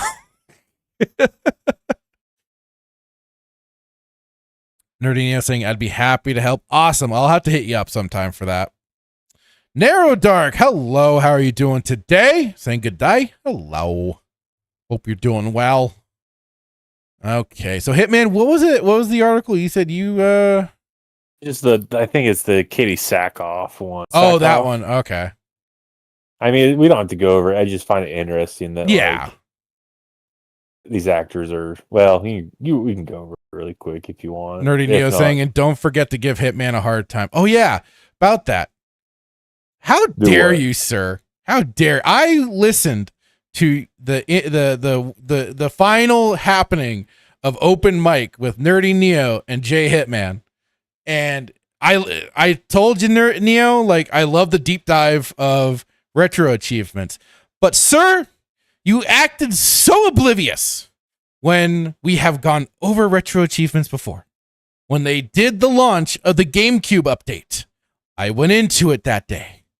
I remember these things. How dare you? I don't remember. God damn it. I don't listen. I can't be held accountable. I don't remember things. I mean, like, I give you all the credit in the world. You ask some wonderful questions and everything. And getting Neo to really, like, go deep diving and everything. But I'm like, wait a minute, this mother humper. We talked about retro achievements before. I know I've brought it up before. And you're just like, you acted so mind blown about it. I'm like, I thought you were just talking about things that you achieved back in the day because that's what the word retro is, like old achievements.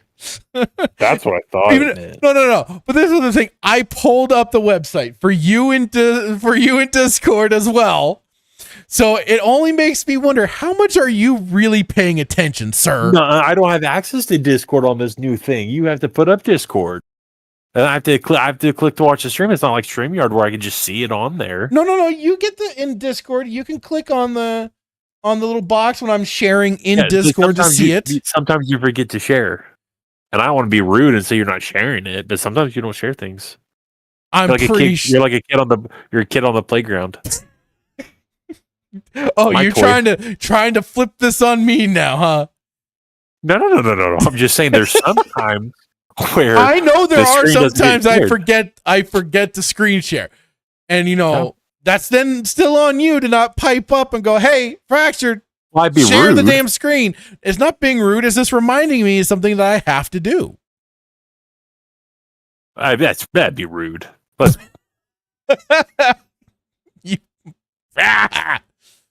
be hard. So, but I mean, we're getting off topic here. The point is, when you brought up retro achievements, I thought you were just talking about like old achievements because that's like I'll give you an example. We talked about this.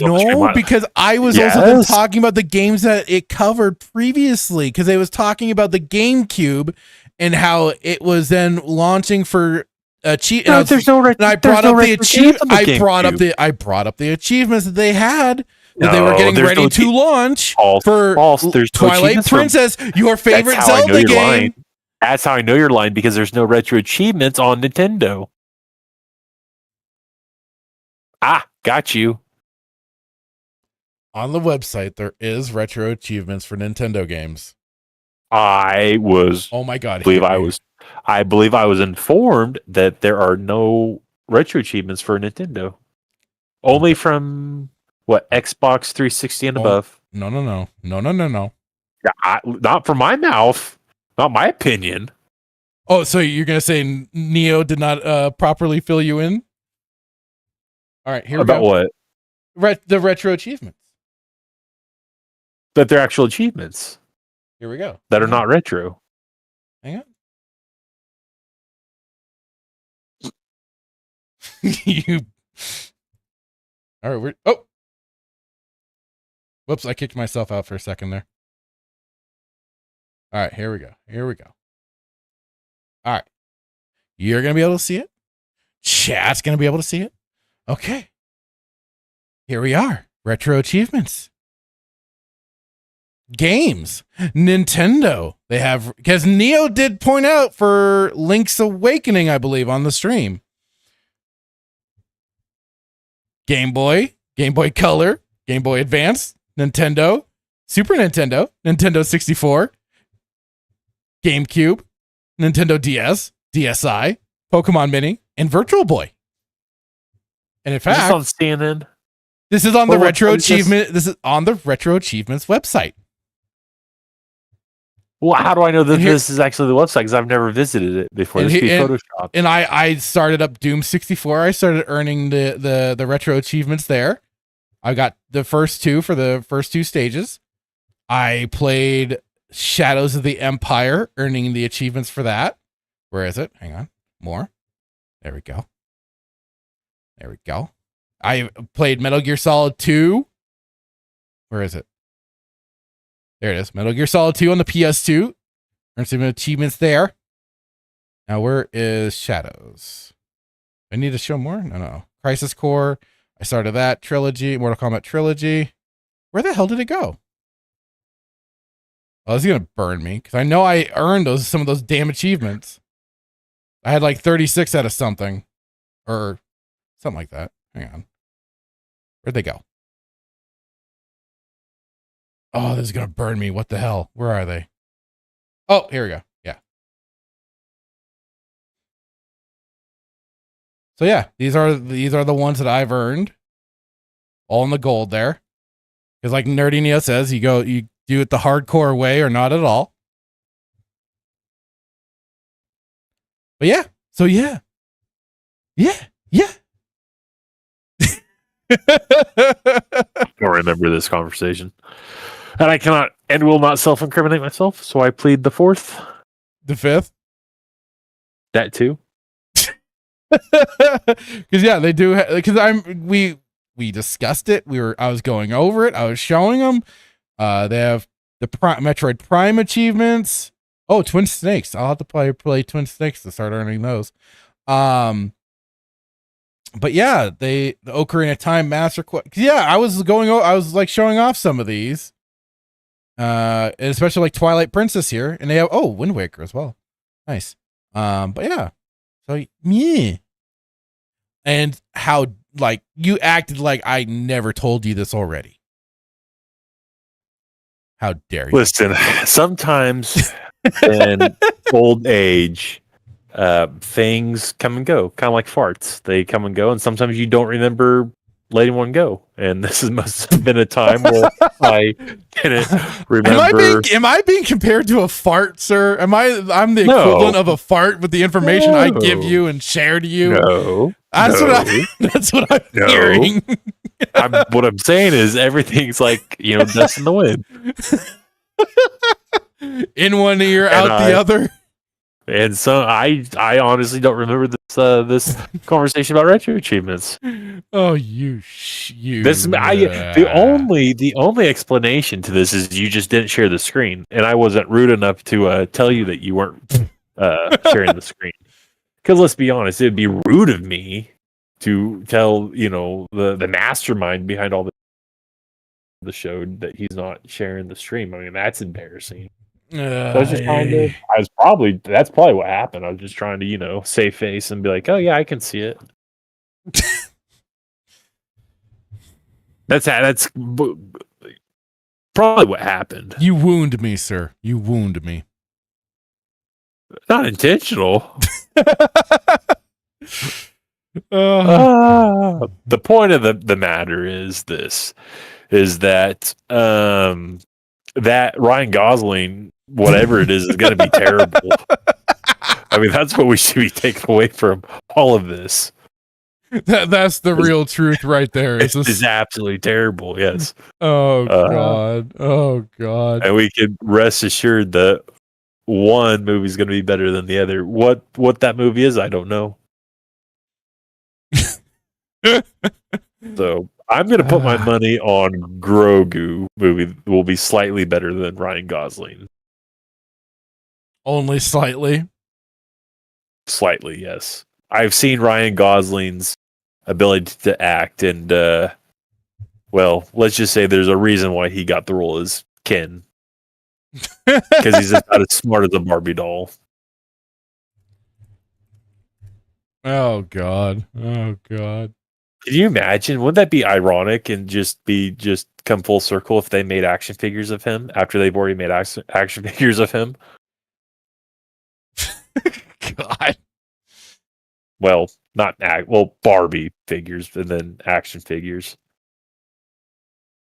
I mean, okay, so ultimately, at the end of the day, if anybody that hasn't, you should go over to Nerdy Neo's channel and check out the open mic. It was a lot of fun listening to you guys chat about games. And yeah, as I said in the comments, Neo, I did mention the Snowboard Kids game. That's fantastic. I want to play Metal Gear Solid. Was it Snake Eater? Twin Snakes? Or I thought there was a Snake Eater. Was there not a Snake Eater? There, yeah, Metal Gear Solid 3 Snake Eater on PlayStation 2. Yeah. Well, it was interesting hearing you guys talk about like the Splinter Cell and stuff like that, because that's a game franchise I've just never played. What? Oh my goodness! Well, because I was always a Metal Gear guy, so I didn't get an Xbox until the 360. So listen, like this, I would say like between the two. I mean, it's like minor leagues. It's like major leagues, minor leagues, and then you have like the league that's, you know, kind of like your local baseball team. So it's like Splinter Cell's like, you know, the major, and then I don't know who you'd have in between, and then like Metal Gear Solid would be like, if you did like the hierarchy, like it would go like Splinter Cell, and then Metal Gear Solid is somewhere down below. You can't beat Splinter Cell. That's like I need to play them to judge. Oh, yes, you got to play. I've heard good things. I've just never gotten into them. Don't play Double Agent. That's even though they consider it. Was that canon, the redheaded stepchild you guys mentioned? Well, it's funny because Nerdy Neo reminded me of Double Agent. I had forgotten about Double Agent because I was considered Conviction to be the redheaded stepchild because I did not like that game. And then he reminded me of wounds that I had suppressed during my early childhood of playing that game. So definitely, I mean, for me, and I think Nerdinio and I agreed, it would be Chaos Theory and then Splinter Cell 1 and then Pandora Tomorrow is how I'd rank them. Conviction, obviously, in the Blacklist. Okay. But Double Agent was bad. Bad. But Chaos Theory, oh, fantastic! Oh, like what do you do? Oh, you do like Chef's Kiss. Chef's Kiss, yeah, absolutely fantastic, absolutely fantastic. Conviction was, yeah, you've got it. I'm surprised you've not played them. Like any Xbox guy, that's like quintessential. Like for you, I wasn't always a big Xbox guy. Like I was mostly Nintendo or PlayStation for the longest time, and then I gave up on Nintendo. And then eventually I gave up on PlayStation because of their bullshittery. And even though I had gotten an Xbox 360, that's where I left it when they were doing all the announcements for the Xbox One. Like I've talked about a bajillion times. So, you know, that was why I never got into Splinter Cell. There's a list. There's like a requirement for you to be deemed an Xbox connoisseur. There's a requirement of games that like you have to play, and they have to be in your top 5. But Splinter Cell is definitely within the top 4 for sure. Definitely top 4. Yeah. When you need to Wednesday, Thursday, you need to do a playthrough of the Splinter Cell games. Start with 1. Okay. Okay. You can, but if you don't take my word for it, put a poll out and see what the people say. Leave it to the people. The people. Snap Rai said, LOL, understandable. It's good to have lazy day every now and then. I have way too many lazy days. That's my problem, though. Static says, shit, I remember. Thank you, Static. What does he remember? He remembers the GameCube Retro Achievements chat. Nightmare says, I'm always lazy on Saturdays. Go ahead. Good. Well, sometimes I'm a DM Static. I'm like, do you really though? Do you really? But Nerdy Neo, you did not grill him hard enough for dodging you for a whole year, practically. Only to appear on Static's Bloodbath before you got in touch with Nerdy Neo. Listen, to go on open mic. Okay. First of all, how dare you? Neo reached out to you so long ago. You shine him for so long. Here's the thing. If dare you? A man that comes back and watches our replays of our streams and shows up live as well to watch Stargate with us. How could you? Because I was not listen. I did not realize that Sydney Sweeney was gonna just come out in a pair of jeans. What? Bloodbath. Whatever her name is. If Sydney Sweeney or whatever her name was came out with a pair of jeans a year ago, you would have been on blood. Listen, we're getting away from the fact that the point of this all is that Ryan Gosling should not be in Star Wars. That's the point of the conversation. Back to Ryan Gosling not being in Star Wars. Gotcha. That's the bigger point here. It's the bigger point. It's the Guzzler should not be 10 feet within Ryan Johnson or this Levi Schlutzo guy or whatever his name is. What's his name? Levi what? Sean Levy. Sean Levy. I'm sorry, Levi Schlutzy. Sorry. Yes.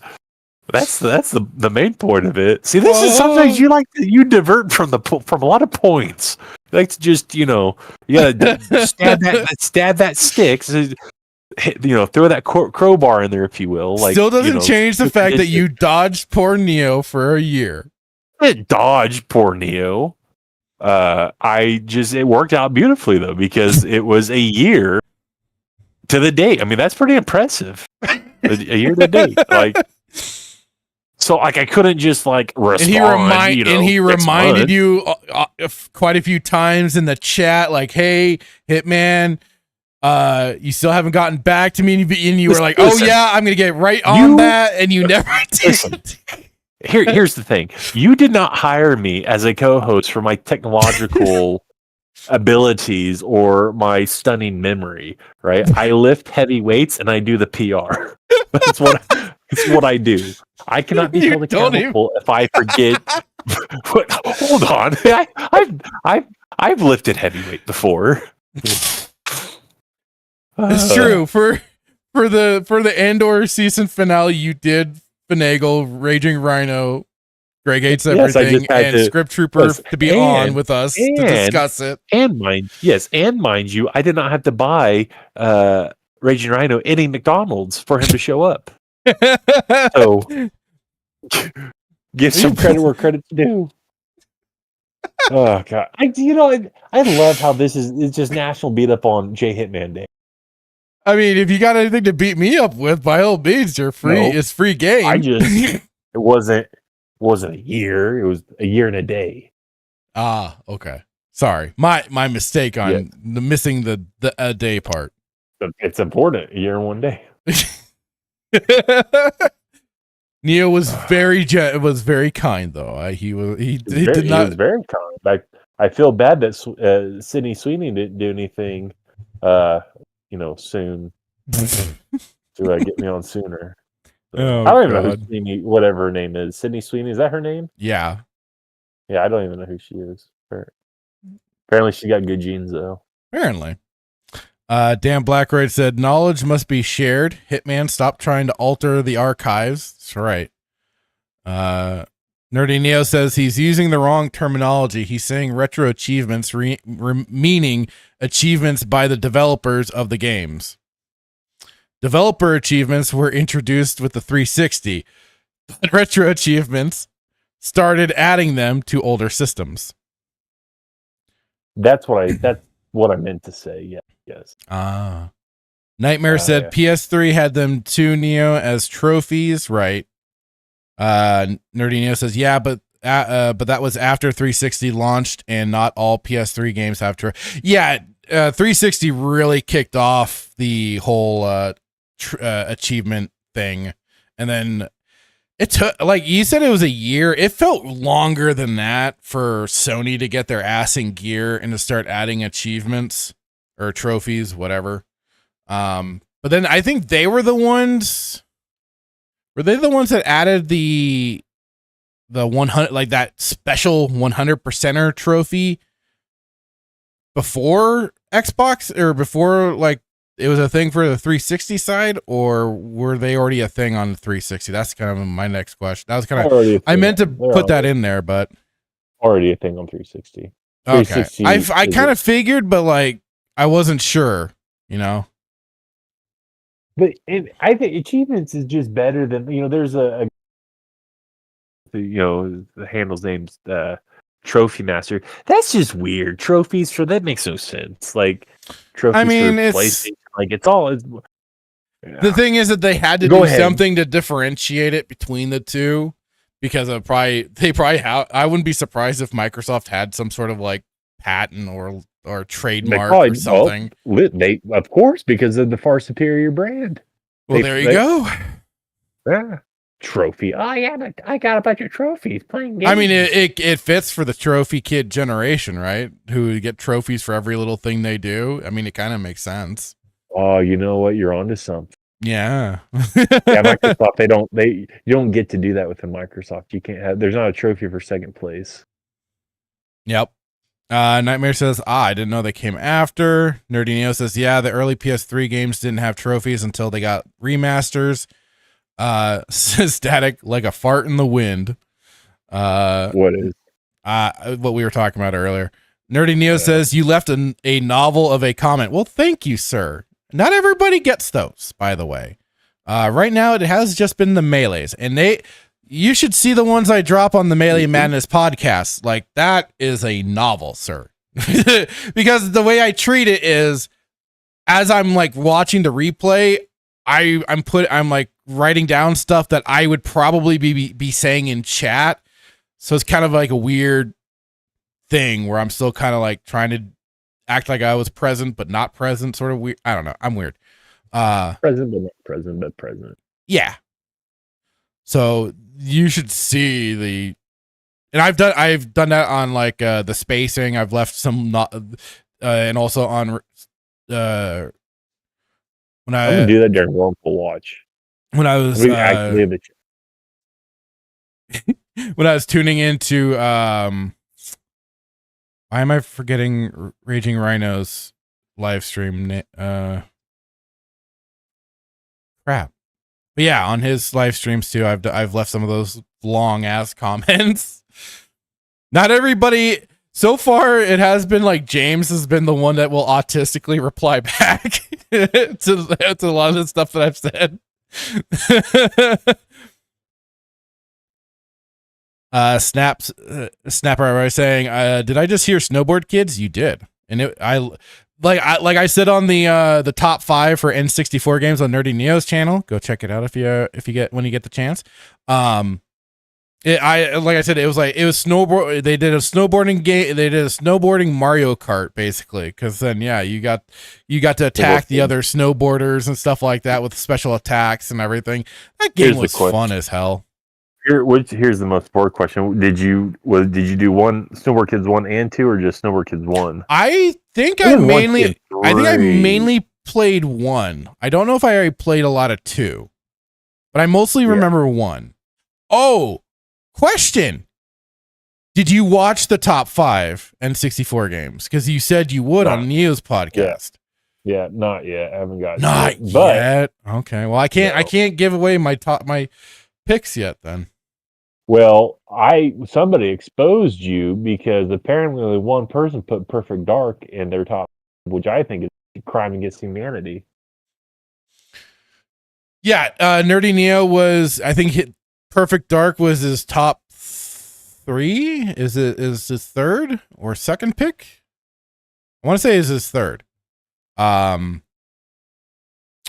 I gave it an honorable mention in my list. Perfect Dark? Yes. It was better than GoldenEye. Listen.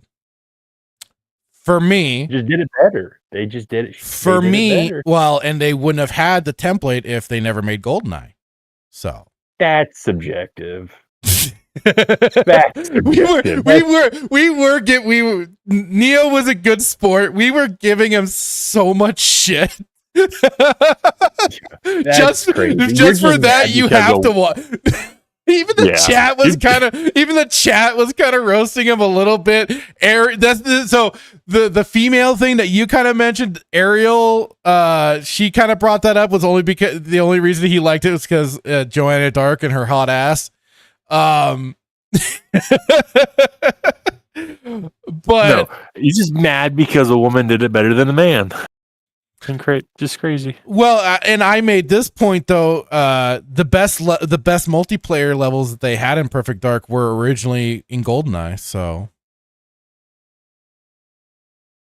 yeah. Say it again. The best multiplayer levels were they ported over from GoldenEye were in Perfect Dark, and those are certainly the ones my friends and I played the most. I don't know if they ported them over. What do you mean ported them over? Yeah, they not copy and pasted, but they brought over some of the levels from GoldenEye into Perfect Dark for the multiplayer. So like they had the facility, they had the temple, and there was a third one. Crap, I'm forgetting it now. But the funny thing was, like, I remembered that night. But we were razzing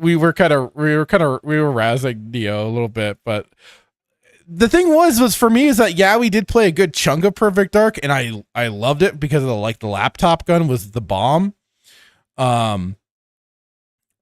That for me at least came at the end of the Nintendo 64's life cycle before I switched over to be mostly playing a lot of things on PlayStation. So for me, a lot more of the gameplay memories and stuff like that came from GoldenEye, and spending a lot more time in GoldenEye than I did in Perfect Dark. And I especially remember, and I brought this up on the top 5, was the fact that, and I basically relied on Sheevster because he was the one that beat the facility on like the hardest difficulty in under 2 minutes, basically, to earn invincibility. And my brother freaking, like, he was on it, and he was able to do that. And so, like, he was the king.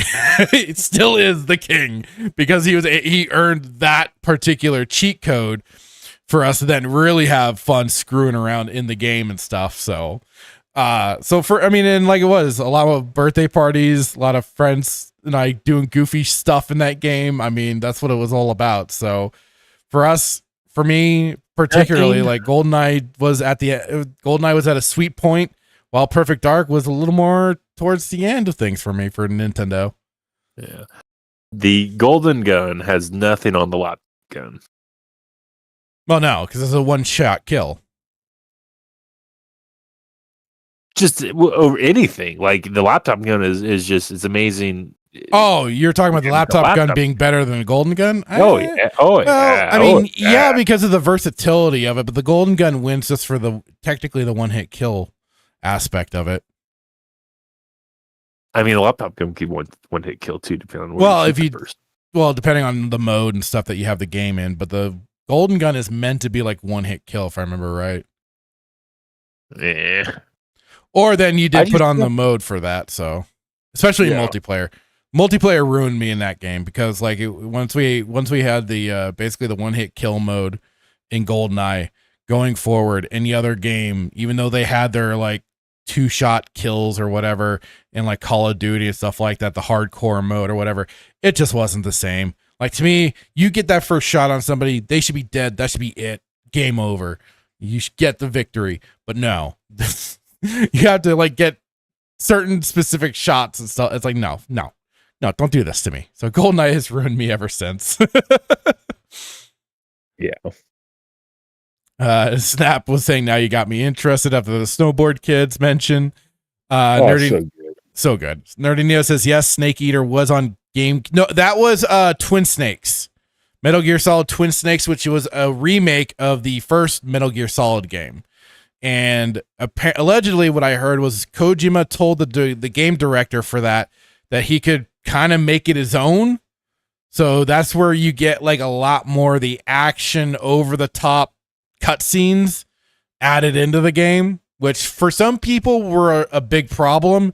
Me, at the time, I wasn't too picky about it, but in retrospect, I can understand people's complaints about that because, yeah, like Snake is supposed to be the clone of Big Boss, but he's not supposed to be like a turbo super soldier.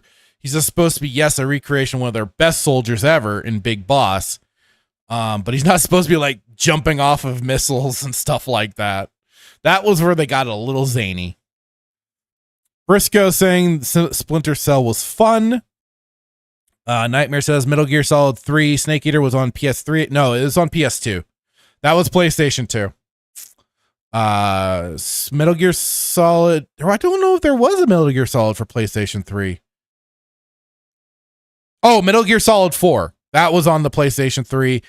And then they had Peace Walker, and there was a couple of them. There's a couple. So Peace Walker, and there's a couple others for the PSP and Vita. I think Peace Walker was no. I think Peace Walker was also the PSP. And then, of course, PlayStation 4 had Ground Zeroes and, of course, Phantom Pain. And fuck Kojima.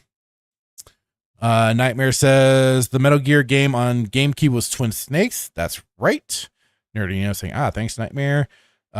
Neo says, I've only played Splinter Cell, never played Metal Gear. We'll see. There you go. Huh. We apparently had somebody talking about their boyfriend's testicles. Interesting. Hello, Tarot Destroyer. Hope you're having a wonderful day. And sorry to hear about your... Yeah, that's unfortunate. Hello, Black-Pilled Meteor Advocate Timon. How's it going? Static saying, so now I'm being called a liar. I wasn't calling you a liar. I wasn't calling you a liar. Let's see.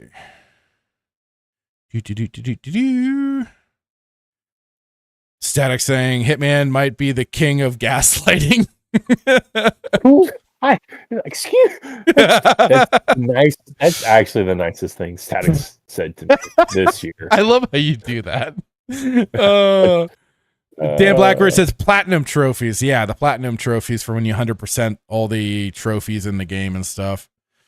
Static says Melee's on pregame next week. Let's go. I'm looking forward to it. I'm looking to see what kind of also nonsense James and I can kind of leak out on that. Just kind of how far we could push that button. Nerdy Neo says, yes, Xbox still doesn't have an equivalent to PlayStation's Platinum Trophy. Okay, so they don't. But they kind of put that into the games, right? They kind of cook it in through some of the games, like, oh, this is that 100% trophy, because they kind of have, don't they kind of have to? Because, like, or maybe they, I don't know. Dan Blackray says, long comments are wasted on Rhino. He can't read. Well, I didn't understand how bad that was until well after the fact.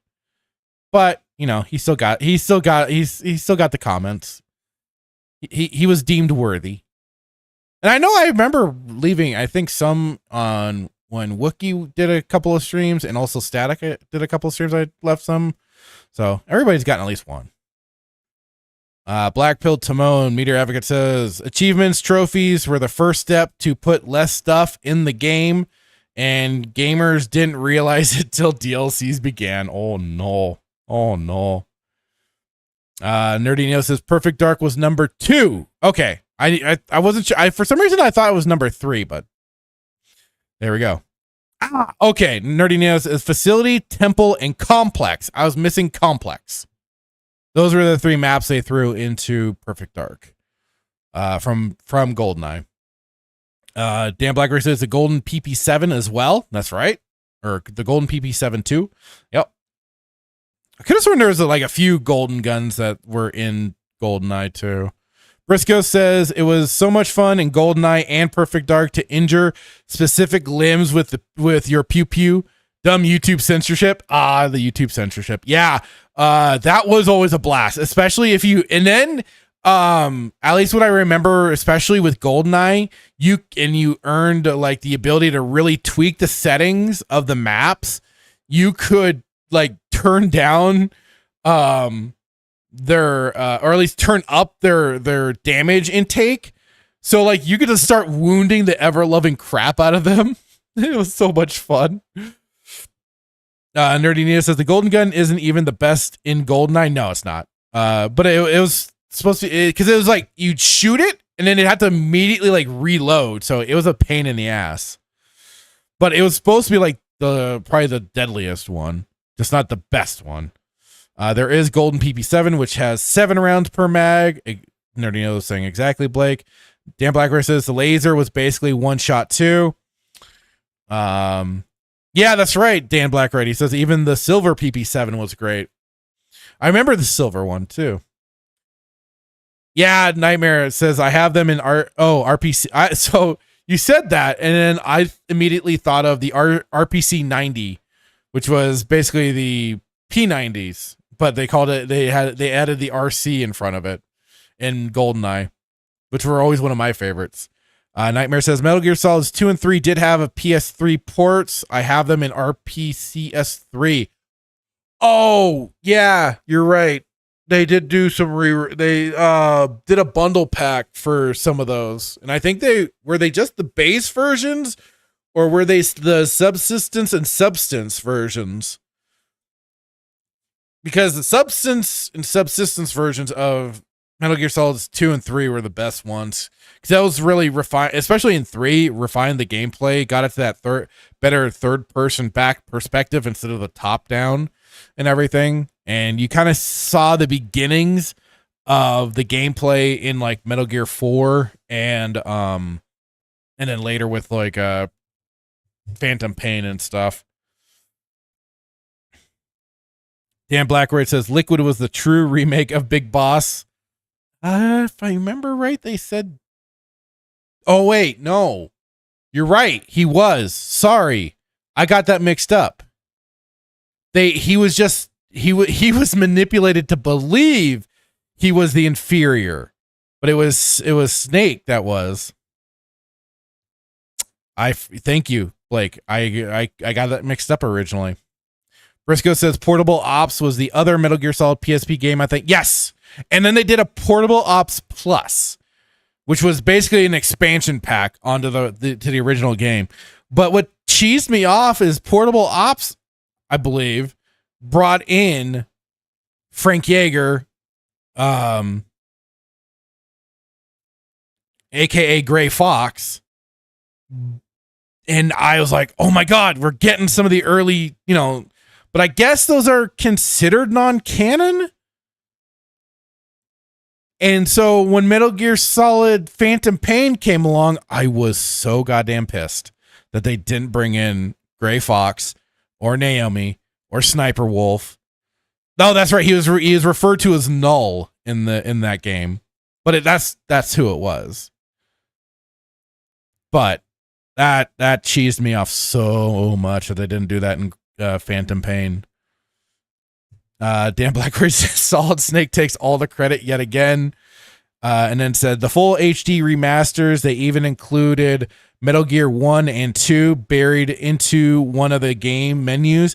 I know in Metal Gear Solid 3, Substance or whichever it was, Subsistence, whatever.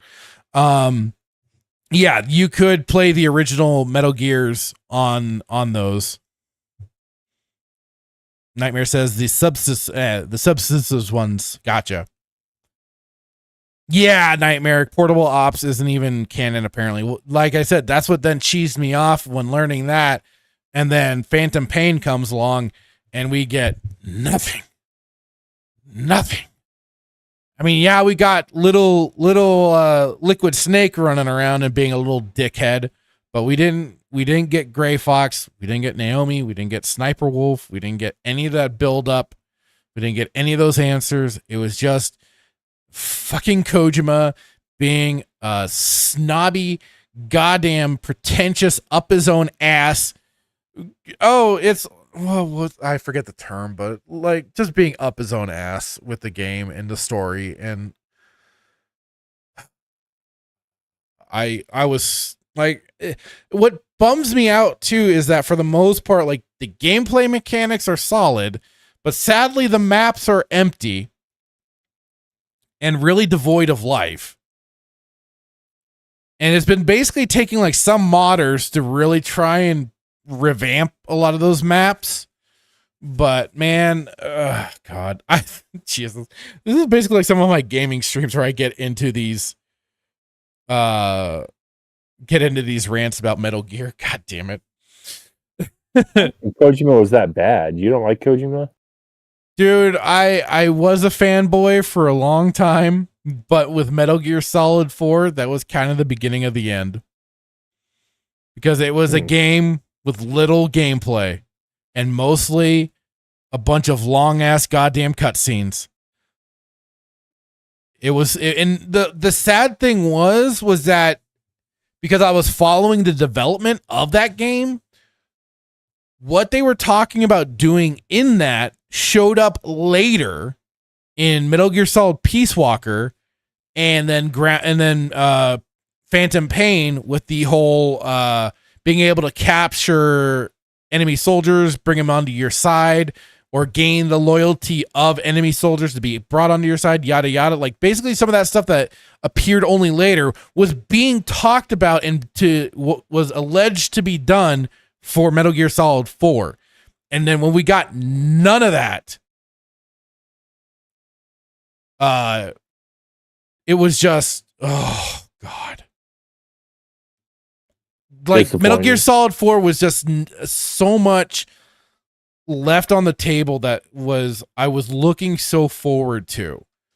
And I mean, that's the thing, like, you know, you get built up on this and then it's like you hear it from the developers on what they're talking about. And it was just like you said with other things, it was a fart in the wind, man. Like, it's just so disappointing. Like, there was aspects to it that I loved, the nostalgia of going back to Shadow Moses and stuff like that in Metal Gear Solid 4, but like it was just a giant long cutscene. And I'm like, dude.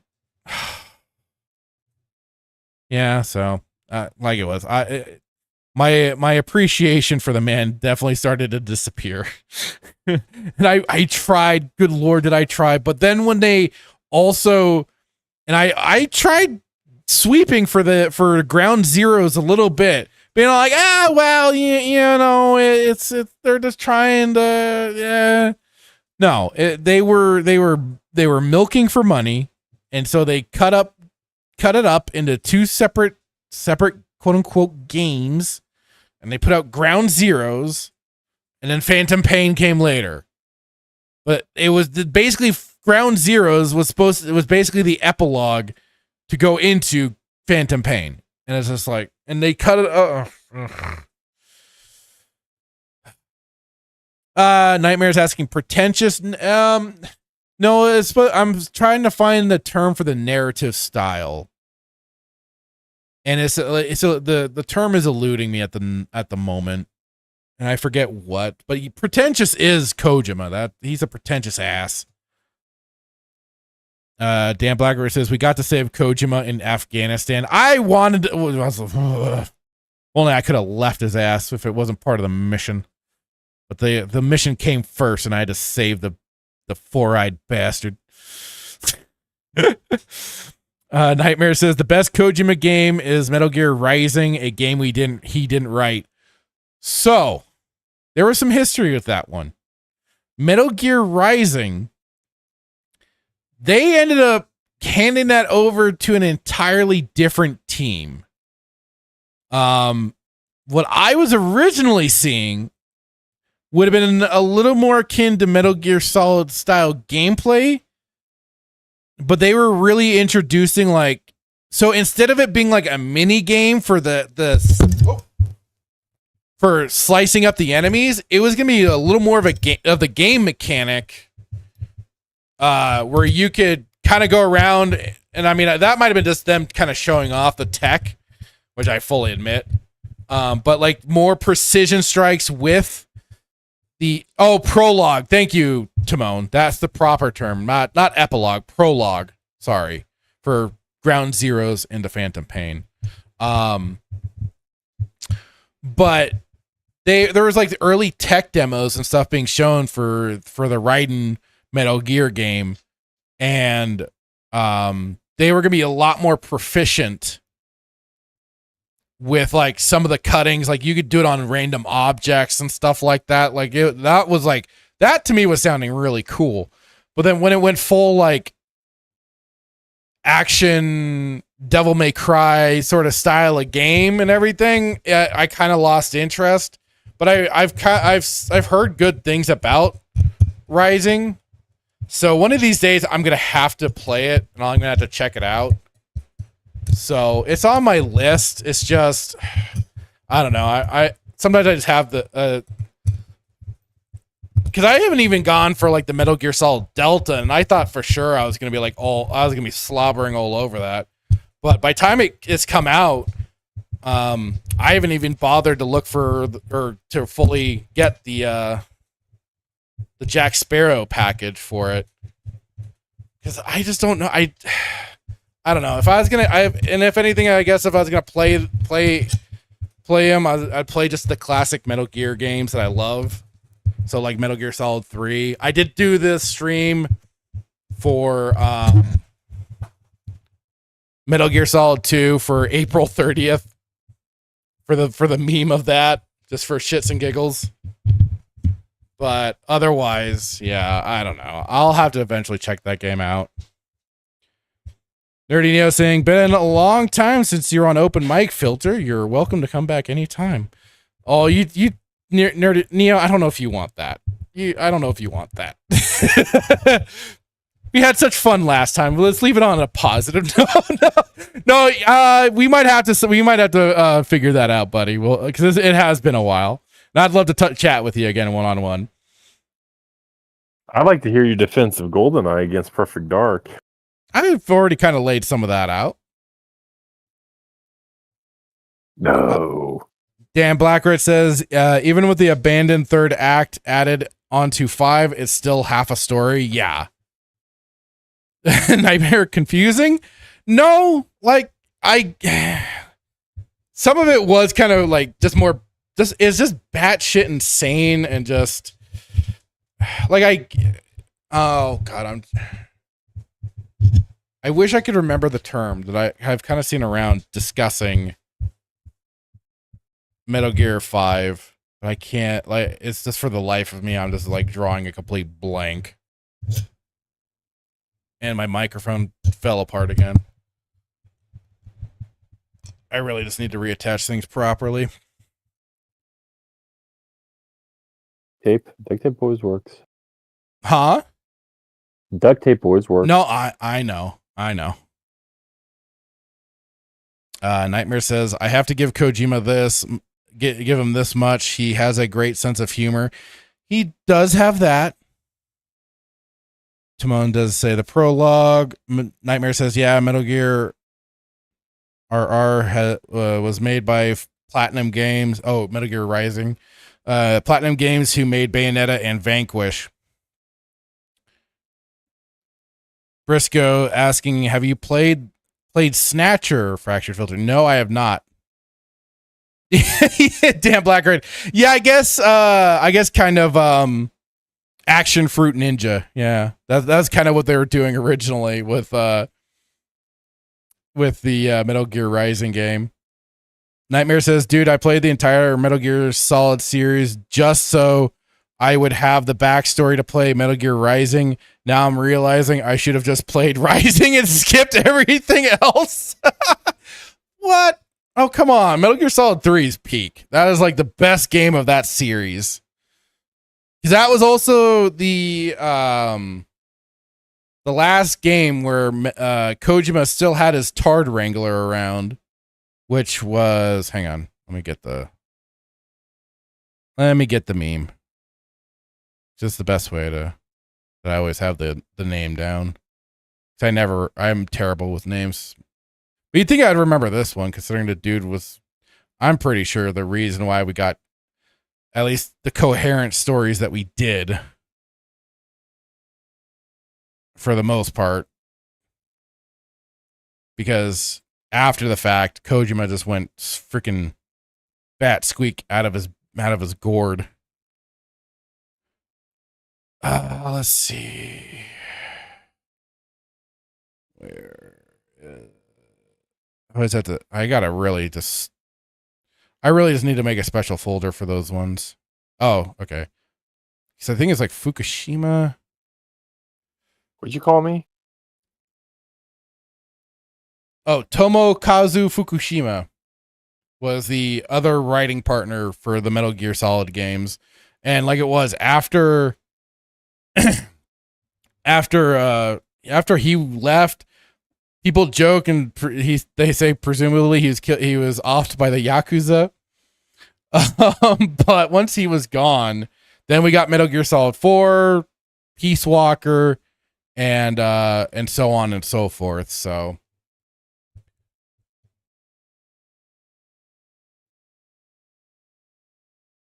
Nerdinio says, that's good to know, Nightmare. I've considered playing all the Metal Gear games, but haven't yet. Maybe I won't. I personally would recommend playing them. I would maybe say if you want a slightly updated gameplay style for Metal Gear Solid 1, you could always play the Twin Snakes version. Because that is basically just the first game. They just brought in more of the modern gameplay style that we know from like Metal Gear Solid 2 and 3. But personally, I've loved the series for a long time. I went from a fan of Snake to Big Boss. Big Boss did nothing wrong. But I mean, I would say give them a shot. I think they're fun. They're especially for if you like kind of the stealth games mixed with action for when you want to, for if you do kind of bork it and want to go action. And then like the third game is great because you can basically do like a full, technically non-lethal gameplay with the tranquilizer gun. I think you can do that in 2 as well, because they give you a tranquilizer gun in 2 as well. So you can do like non-lethal runs and stuff like that. They make that pretty entertaining. But I mean, I love the story of 3. The introduction for Big Boss, his origin story, basically, I thought they handled it really well.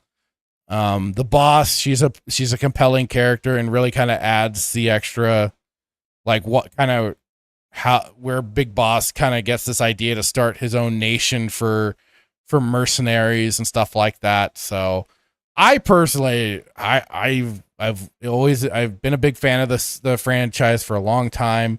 I have my problems with the later games, but those early ones, 1 through 3 especially, are fantastic. Metal Gears 1 and 2, still kind of rough. You could play them. The MS they have like the MSX copies or whatever out there now, because they really, when it was released on the Nintendo, they seriously butchered it and chopped it up and everything. So find the MSX copies, and I think that's how they refer to it as. But basically, because it was on a certain like computer platform originally, but though they mostly get referenced and brought up through Metal Gear Solids 1 and 2 and stuff. So they kind of fill in the story gaps, especially in the first game.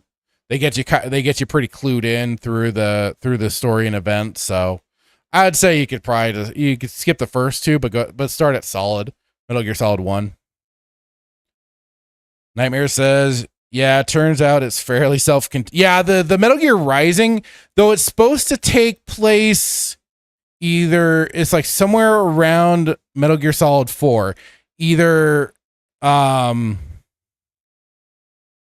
after or kind of in between or before.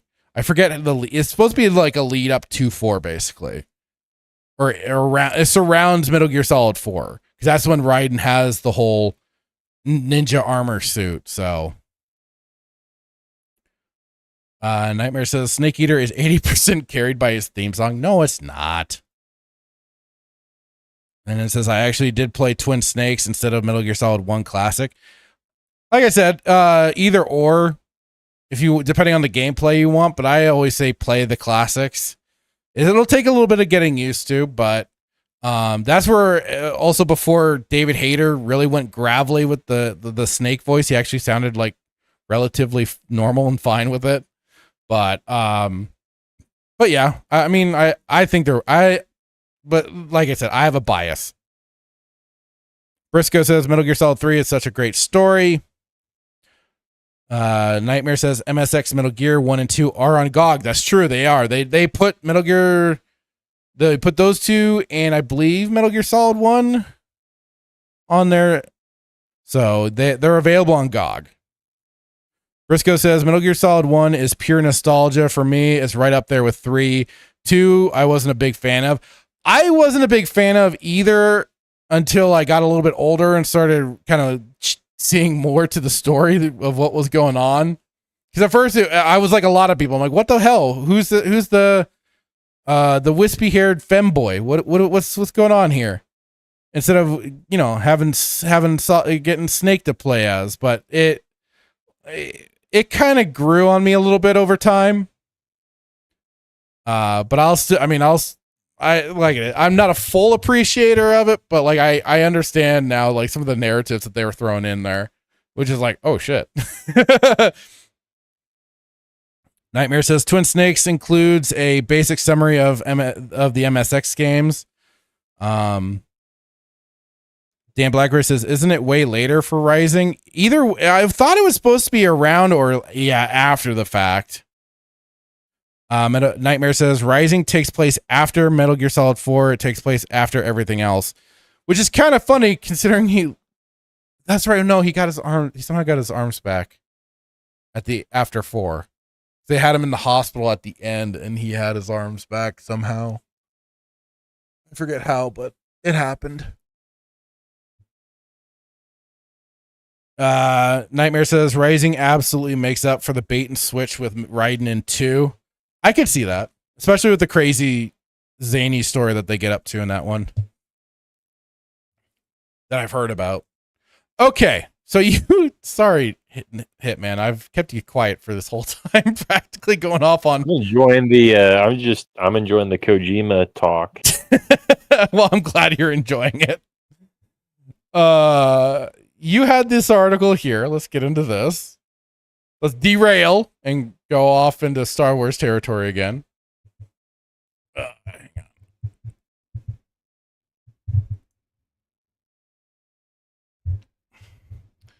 All right. So yeah, Star Wars actor Katie Sackhoff says she didn't understand her character in The Mandalorian, which destroyed her confidence. Oh no. I don't see how that's your fault when you're relying on Fraud Loney and his direction and oh god, who was the guy for Mandalorian? Pedro Pascal. No, or not John Favreau. Favreau, who already probably doesn't know enough of the lore anyways. So, anyways, let's see what this has to. So, Star Wars actor Katie Sackhoff has said her experience on The Mandalorian left her largely unable to work. After struggles understanding her character impacted her confidence. Really, I mean, if you're allowing that, I think that says more about you than anything else. Like how there's not a whole lot of nuance to your character anyways. Sackhoff stars in The Mandalorian as warrior princess Bo-Katan Kryze, reprising her role in live action after voicing the character for nearly a decade in the animated series Star Wars: The Clone Wars. So what weren't you understanding? As well as in episodes of Star Wars Rebels, Tales of the Empire. Again, what were you not figuring out? I mean, you can just blame it on Favreau's poor acting and Fraud Loney's poor, consistency of keeping people up to date on lore and how your character should be behaving. Cause that's both of their jobs. You're just the actor saying a bunch of lines on paper. A guest star in The Mandalorian's second season, Sackhoff's character grows in importance throughout its third run, though it's now unclear if or when fans might see Kryze again. Quote, I lost all of my confidence after Mandalorian. All of it, Sackhoff said in a video posted to her YouTube channel, describing her growing struggles with the character. I would certainly say, the biggest question about your character should be, how is she not much older by the point that she's back in it? Saying, my style of acting has always just been, your first instinct is the right instinct. Do that. Play the reality of the situation, and I've never really played a character. So you've just been you? Is that what I'm understanding? And then it goes on to say, do you know what I mean? Sackhoff continued. I've always played 2 steps removed from myself in a sense. It always felt grounded in some part of my belly of who I was. Okay. Bo-Katan is nowhere near who I am as a human being. Her life, what she wants, I didn't understand her. As much as I understood her, I never felt her in my stomach. Okay. I never identified with her. I don't see where you have to play the character. I can understand needing certain cues. I don't know. I didn't know how to find her. Oh. The comments are intriguing to hear now from Sackhoff after having played Bo-Katan Kryze since 2012, albeit previously only via voiceover. Further quote, it broke me, Sackhoff continued. It just broke me. Where I started doubting everything about myself. I'm not a strong auditioner on tape, and I was having to put myself on tape. I wasn't booking anything, and for 3 years, I basically didn't work, and it just destroyed my confidence. The Mandalorian himself will... Okay, now this is just shilling for Mandalorian and Grogu, though it's been no word. Sackhoff returns. Perhaps we'll see her again in a few years' time. Alongside Boba Fett, Dave Filoni's New Republic hero team-up movie, which is set to... oh, boy. New Republic? Oh, God. Round of stories of The Mandalorian and Ahsoka's wider set of characters in a few years. In the meantime, Sackhoff will next be seen in a fresh adaptation of Stephen King's horror classic Oh, God. That's like the 3rd or 4th remake. Oh, Nightmare. Sorry, I just saw this now. All right, I got to head out. Have a good one, guys. You have a great one as well. Thanks for hanging out, Nightmare. Have a great night, buddy. Yeah, this is like I don't know, they've done like 4 Carrie movies, I think. Or no, 3? I don't know. They've done enough. I think one was maybe a mini TV series, which is being turned into an Amazon Prime series by horror legend Mike Flanagan. So yes, poor Katie. She's lost her confidence. Hitman. I just love the fact that she blames. I mean, she blames this particular character for her inability to want to get work, or your inability, or your. I mean, that's not to say that there's probably no direction with the show, right? To begin with, but I don't know. I mean, you're to say that I lost my confidence because of this. It's like, is that really the result of you losing, or did you just not have confidence? I don't know. I just, the thing that like irritates, it doesn't even irritate me at this point in time in my life, but it's like, should we be shocked that like there's no direction?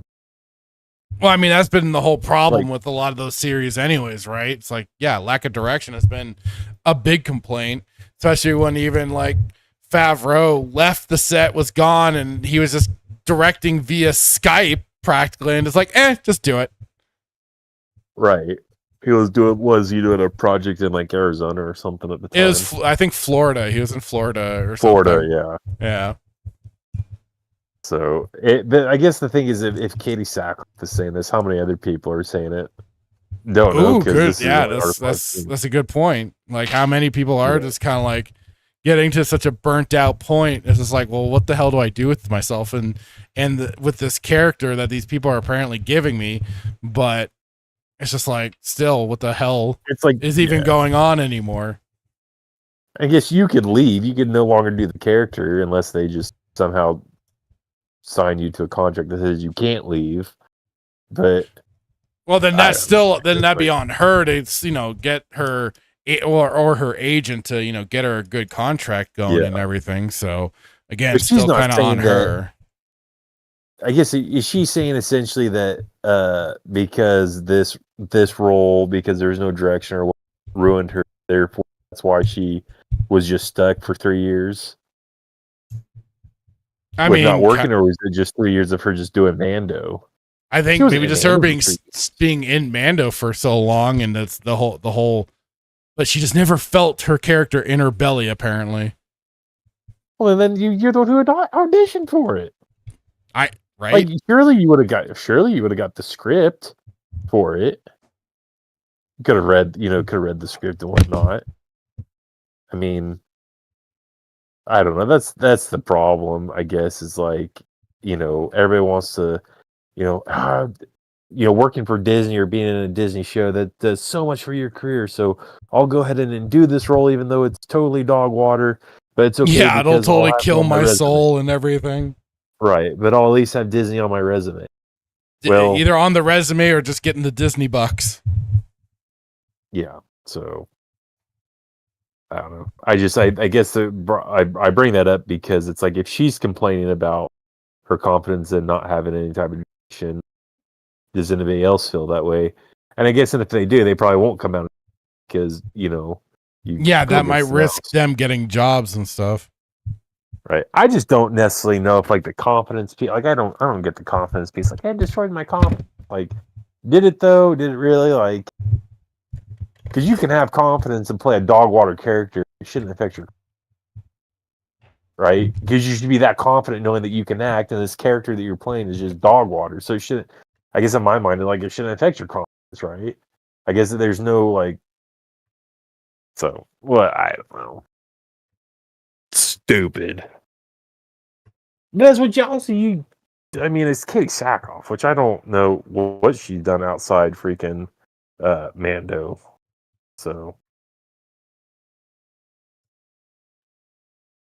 I mean, the only other thing that I've heard about her doing has been the reboot of Battlestar Galactica and then Star Wars, but otherwise I don't really understand the attraction to her for some people.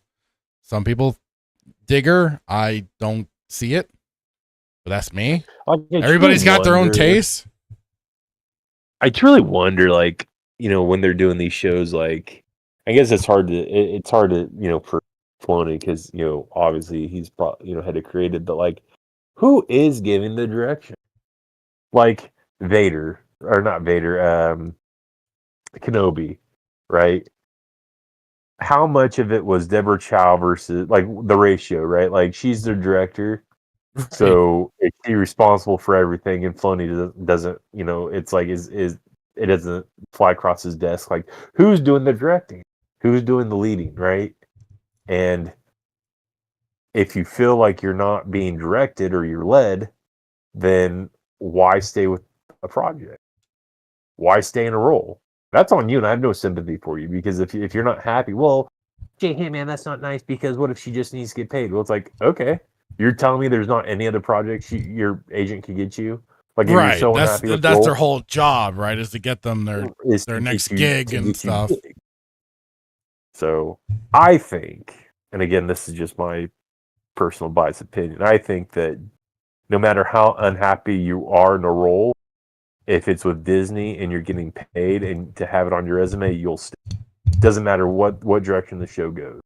Yeah. Because you really think Ian McGregor and Hayden Christensen needed the money? I don't know.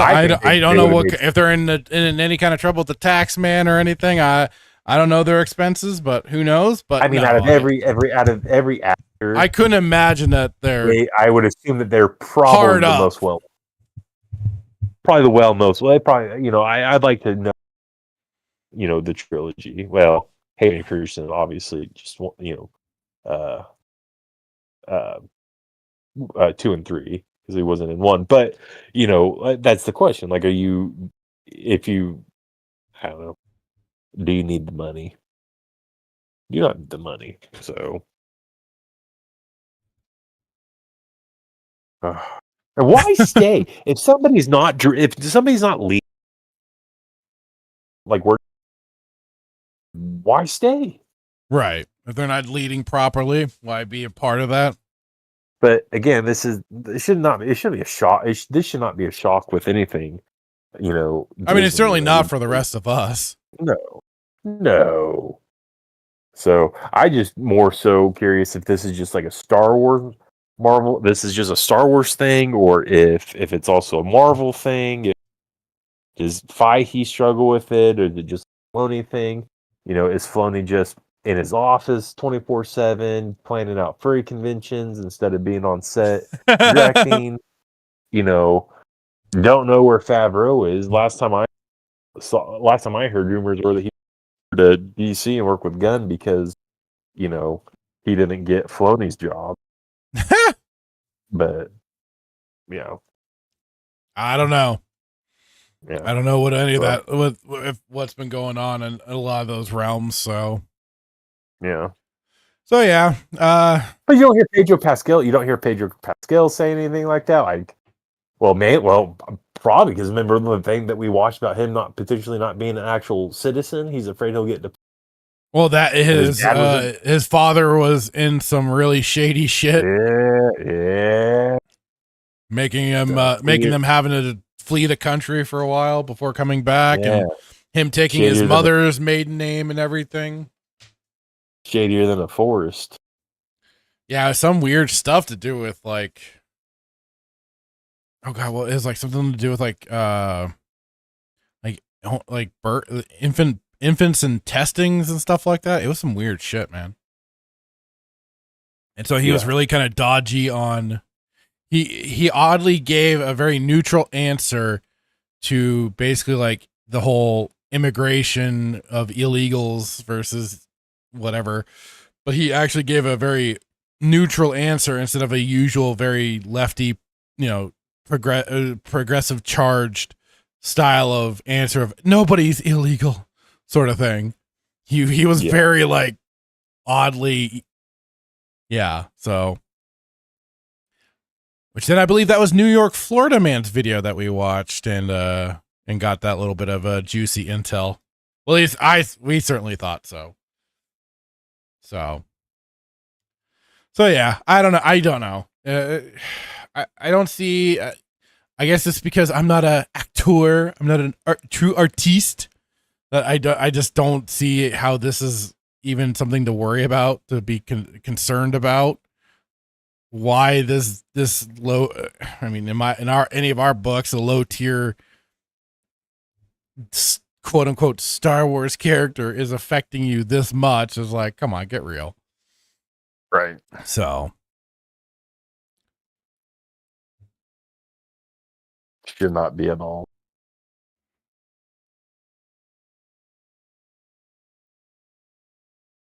You didn't tell me to share the screen for that, sir. Yeah, it's not worth it though. No, not for that. I was just reading it off to you. Yeah, not worth it. And and here's the only reason why about it, because I just thought it was just interesting that I don't even know. I mean, she's not a main character. I mean, she's in it, but we'll say a semi-main character is, speaking out and saying this is just interesting. I don't think it'll go to the was it the Bodega? What's his name? John Bodega level stuff. Oh yeah, John Boyega. Yeah, Boyega, Bodega, whatever. Boyega's levels up. Gotta be careful. Enough. Carly Queen or Carly King might come out and say you said his name is copyrighted. Bring it on. Okay. That's all I had for that. Okay. I just thought we'd at least hit it. Let's see. Nightmare had said before he left, he gets sliced up in Metal Gear Rising. Oh, so they do that again. Dan Blacker says, yeah, he gets rebuilt and has the reunion with Rose and his kid. Dan Blacker says, how to announce to the world you have no business being in a profession. The fact she considers herself an actor is laughable. Damn. Briscoe saying, another fucking Carrie movie. Shit, the story isn't even that good. And then said, maybe Sackhoff just isn't that good of an actor. She was pretty good in Battlestar Galactica, but that's because she was part of a bigger ensemble cast. Right. So then basically, like, any of her weaknesses, other people kind of pick up for her and make up for her and stuff like that.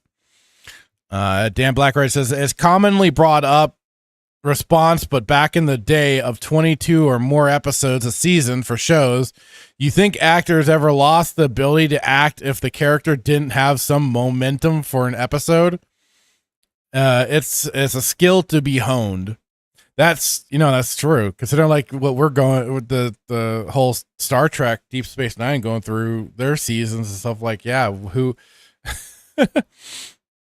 even like, but with those, we see them absolutely like getting into the skin of the character and stuff like that. I don't know. Briscoe says she was probably chosen for Star Wars because she was in Battlestar Galactica, probably because it takes place in space too. So that means both of those are the same Disney logic. That's right. And I mean, she was basically wasn't. So I don't know the exact lore for that whole reboot, but she was basically playing just the female version of the male character that was played by Dirk Benedict from the A-Team. He was the original. Was it Starbuck? He was the original person to portray that character, and then they just swapped the sexes in the reboot. Made her a tough chick. Briscoe says most actors for Star Wars seem to be quote unquote selected. Now they aren't the best people for the role. They are put in for specific reasons, right?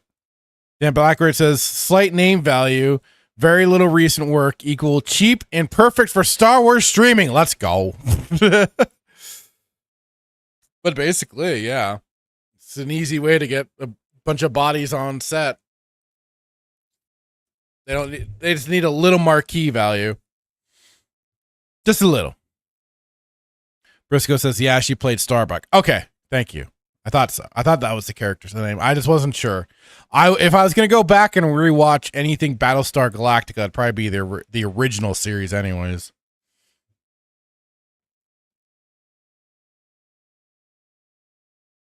Okay. Yeah, I've heard the original's obviously better.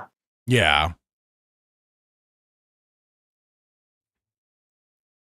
Alrighty.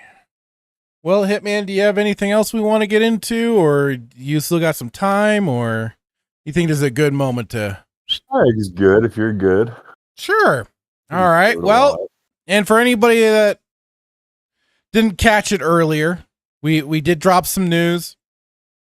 We're going to see what happens. Hopefully by next week, we'll have 100% concrete information on the status of Saturday Night Sith. Hopefully things will be continuing forward. But like it is, like we said in the beginning, we do have plans. We have backups, ideas to still hang out together and do this sort of thing. We just might be under a different name, at least for the show wise. But like it is, we'll have some more concrete information next week, hopefully. Be there for that for sure. As we are now closing this out, everybody. It was a lot of fun. Thank you, everybody that showed up for this. Briscoe, Dan Blackroyd, Nerdy Neo, Nightmare, Static 2020, New York, Florida Man,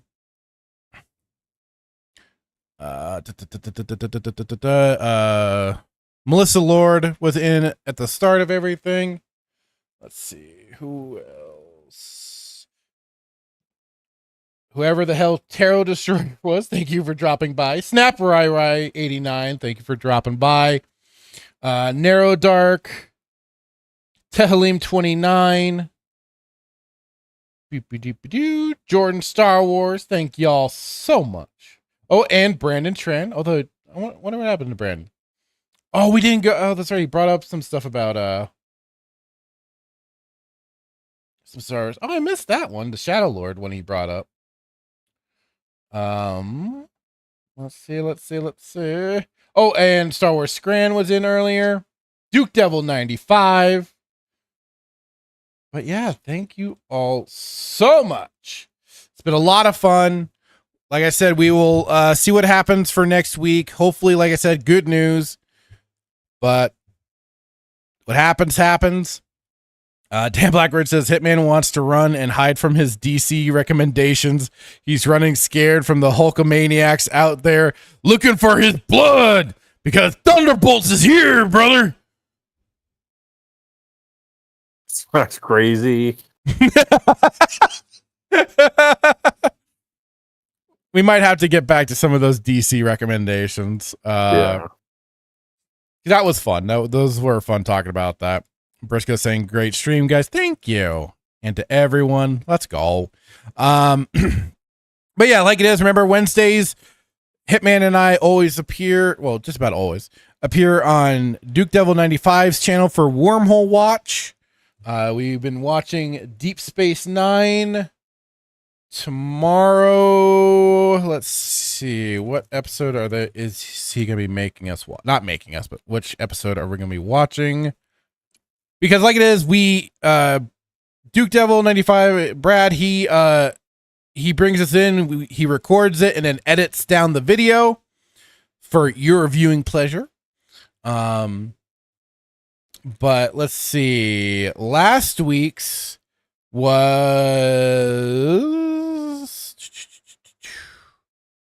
was Armageddon Game. Tomorrow should be Whispers, which looks like some more fun with Chief O'Brien. So on Wednesday morning is when he usually drops those videos. Come and check that out. And I usually appear on Static 2020's channel for weekend pregame. Also be sure to go to Nerdy Neo's channel to go and check out the I'll even drop it in the chat for everybody that wants to. Oops, wrong one.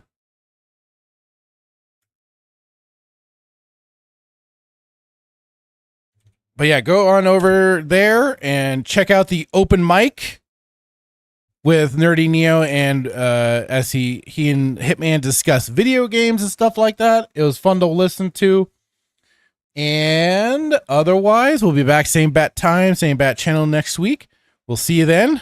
Bye-bye. Bye.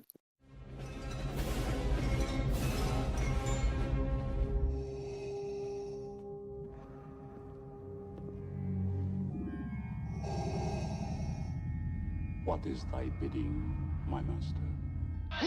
Yeah, I should have known from the very beginning. From what you said. Yeah, when the mega powers were formed. Yeah, what you were out for from the very beginning. Yeah, you were after what was mine. I remember what you said. You can destroy the Emperor. Join me. Together, we can rule the galaxy as father and son. Yeah, that one was rough. Those words right there. Yeah, I got stuck, yeah, but I swallowed it anyway. Didn't like the taste, but I swallowed it anyway, yeah. But I remember the time when there was a conquistador out of the ring. The one that's so jealous that he can't stand it, yeah. Yeah, you came in there with your poses, yeah, but you made a big idiot out of yourself, yeah. And speaking of idiot things, what about that stupid idea? Did you forget that one? Think back. That right there sealed your fate. Yeah, that put the madness over the edge. But I'll tell you what felt even better, yeah, was in the dressing room, in the first aid room. Me being unselfish, yeah, said go ahead, do the thing, yeah. You won't steal my thunder, no. When you take a look at the madness's eyes, all you're gonna see is complete and utter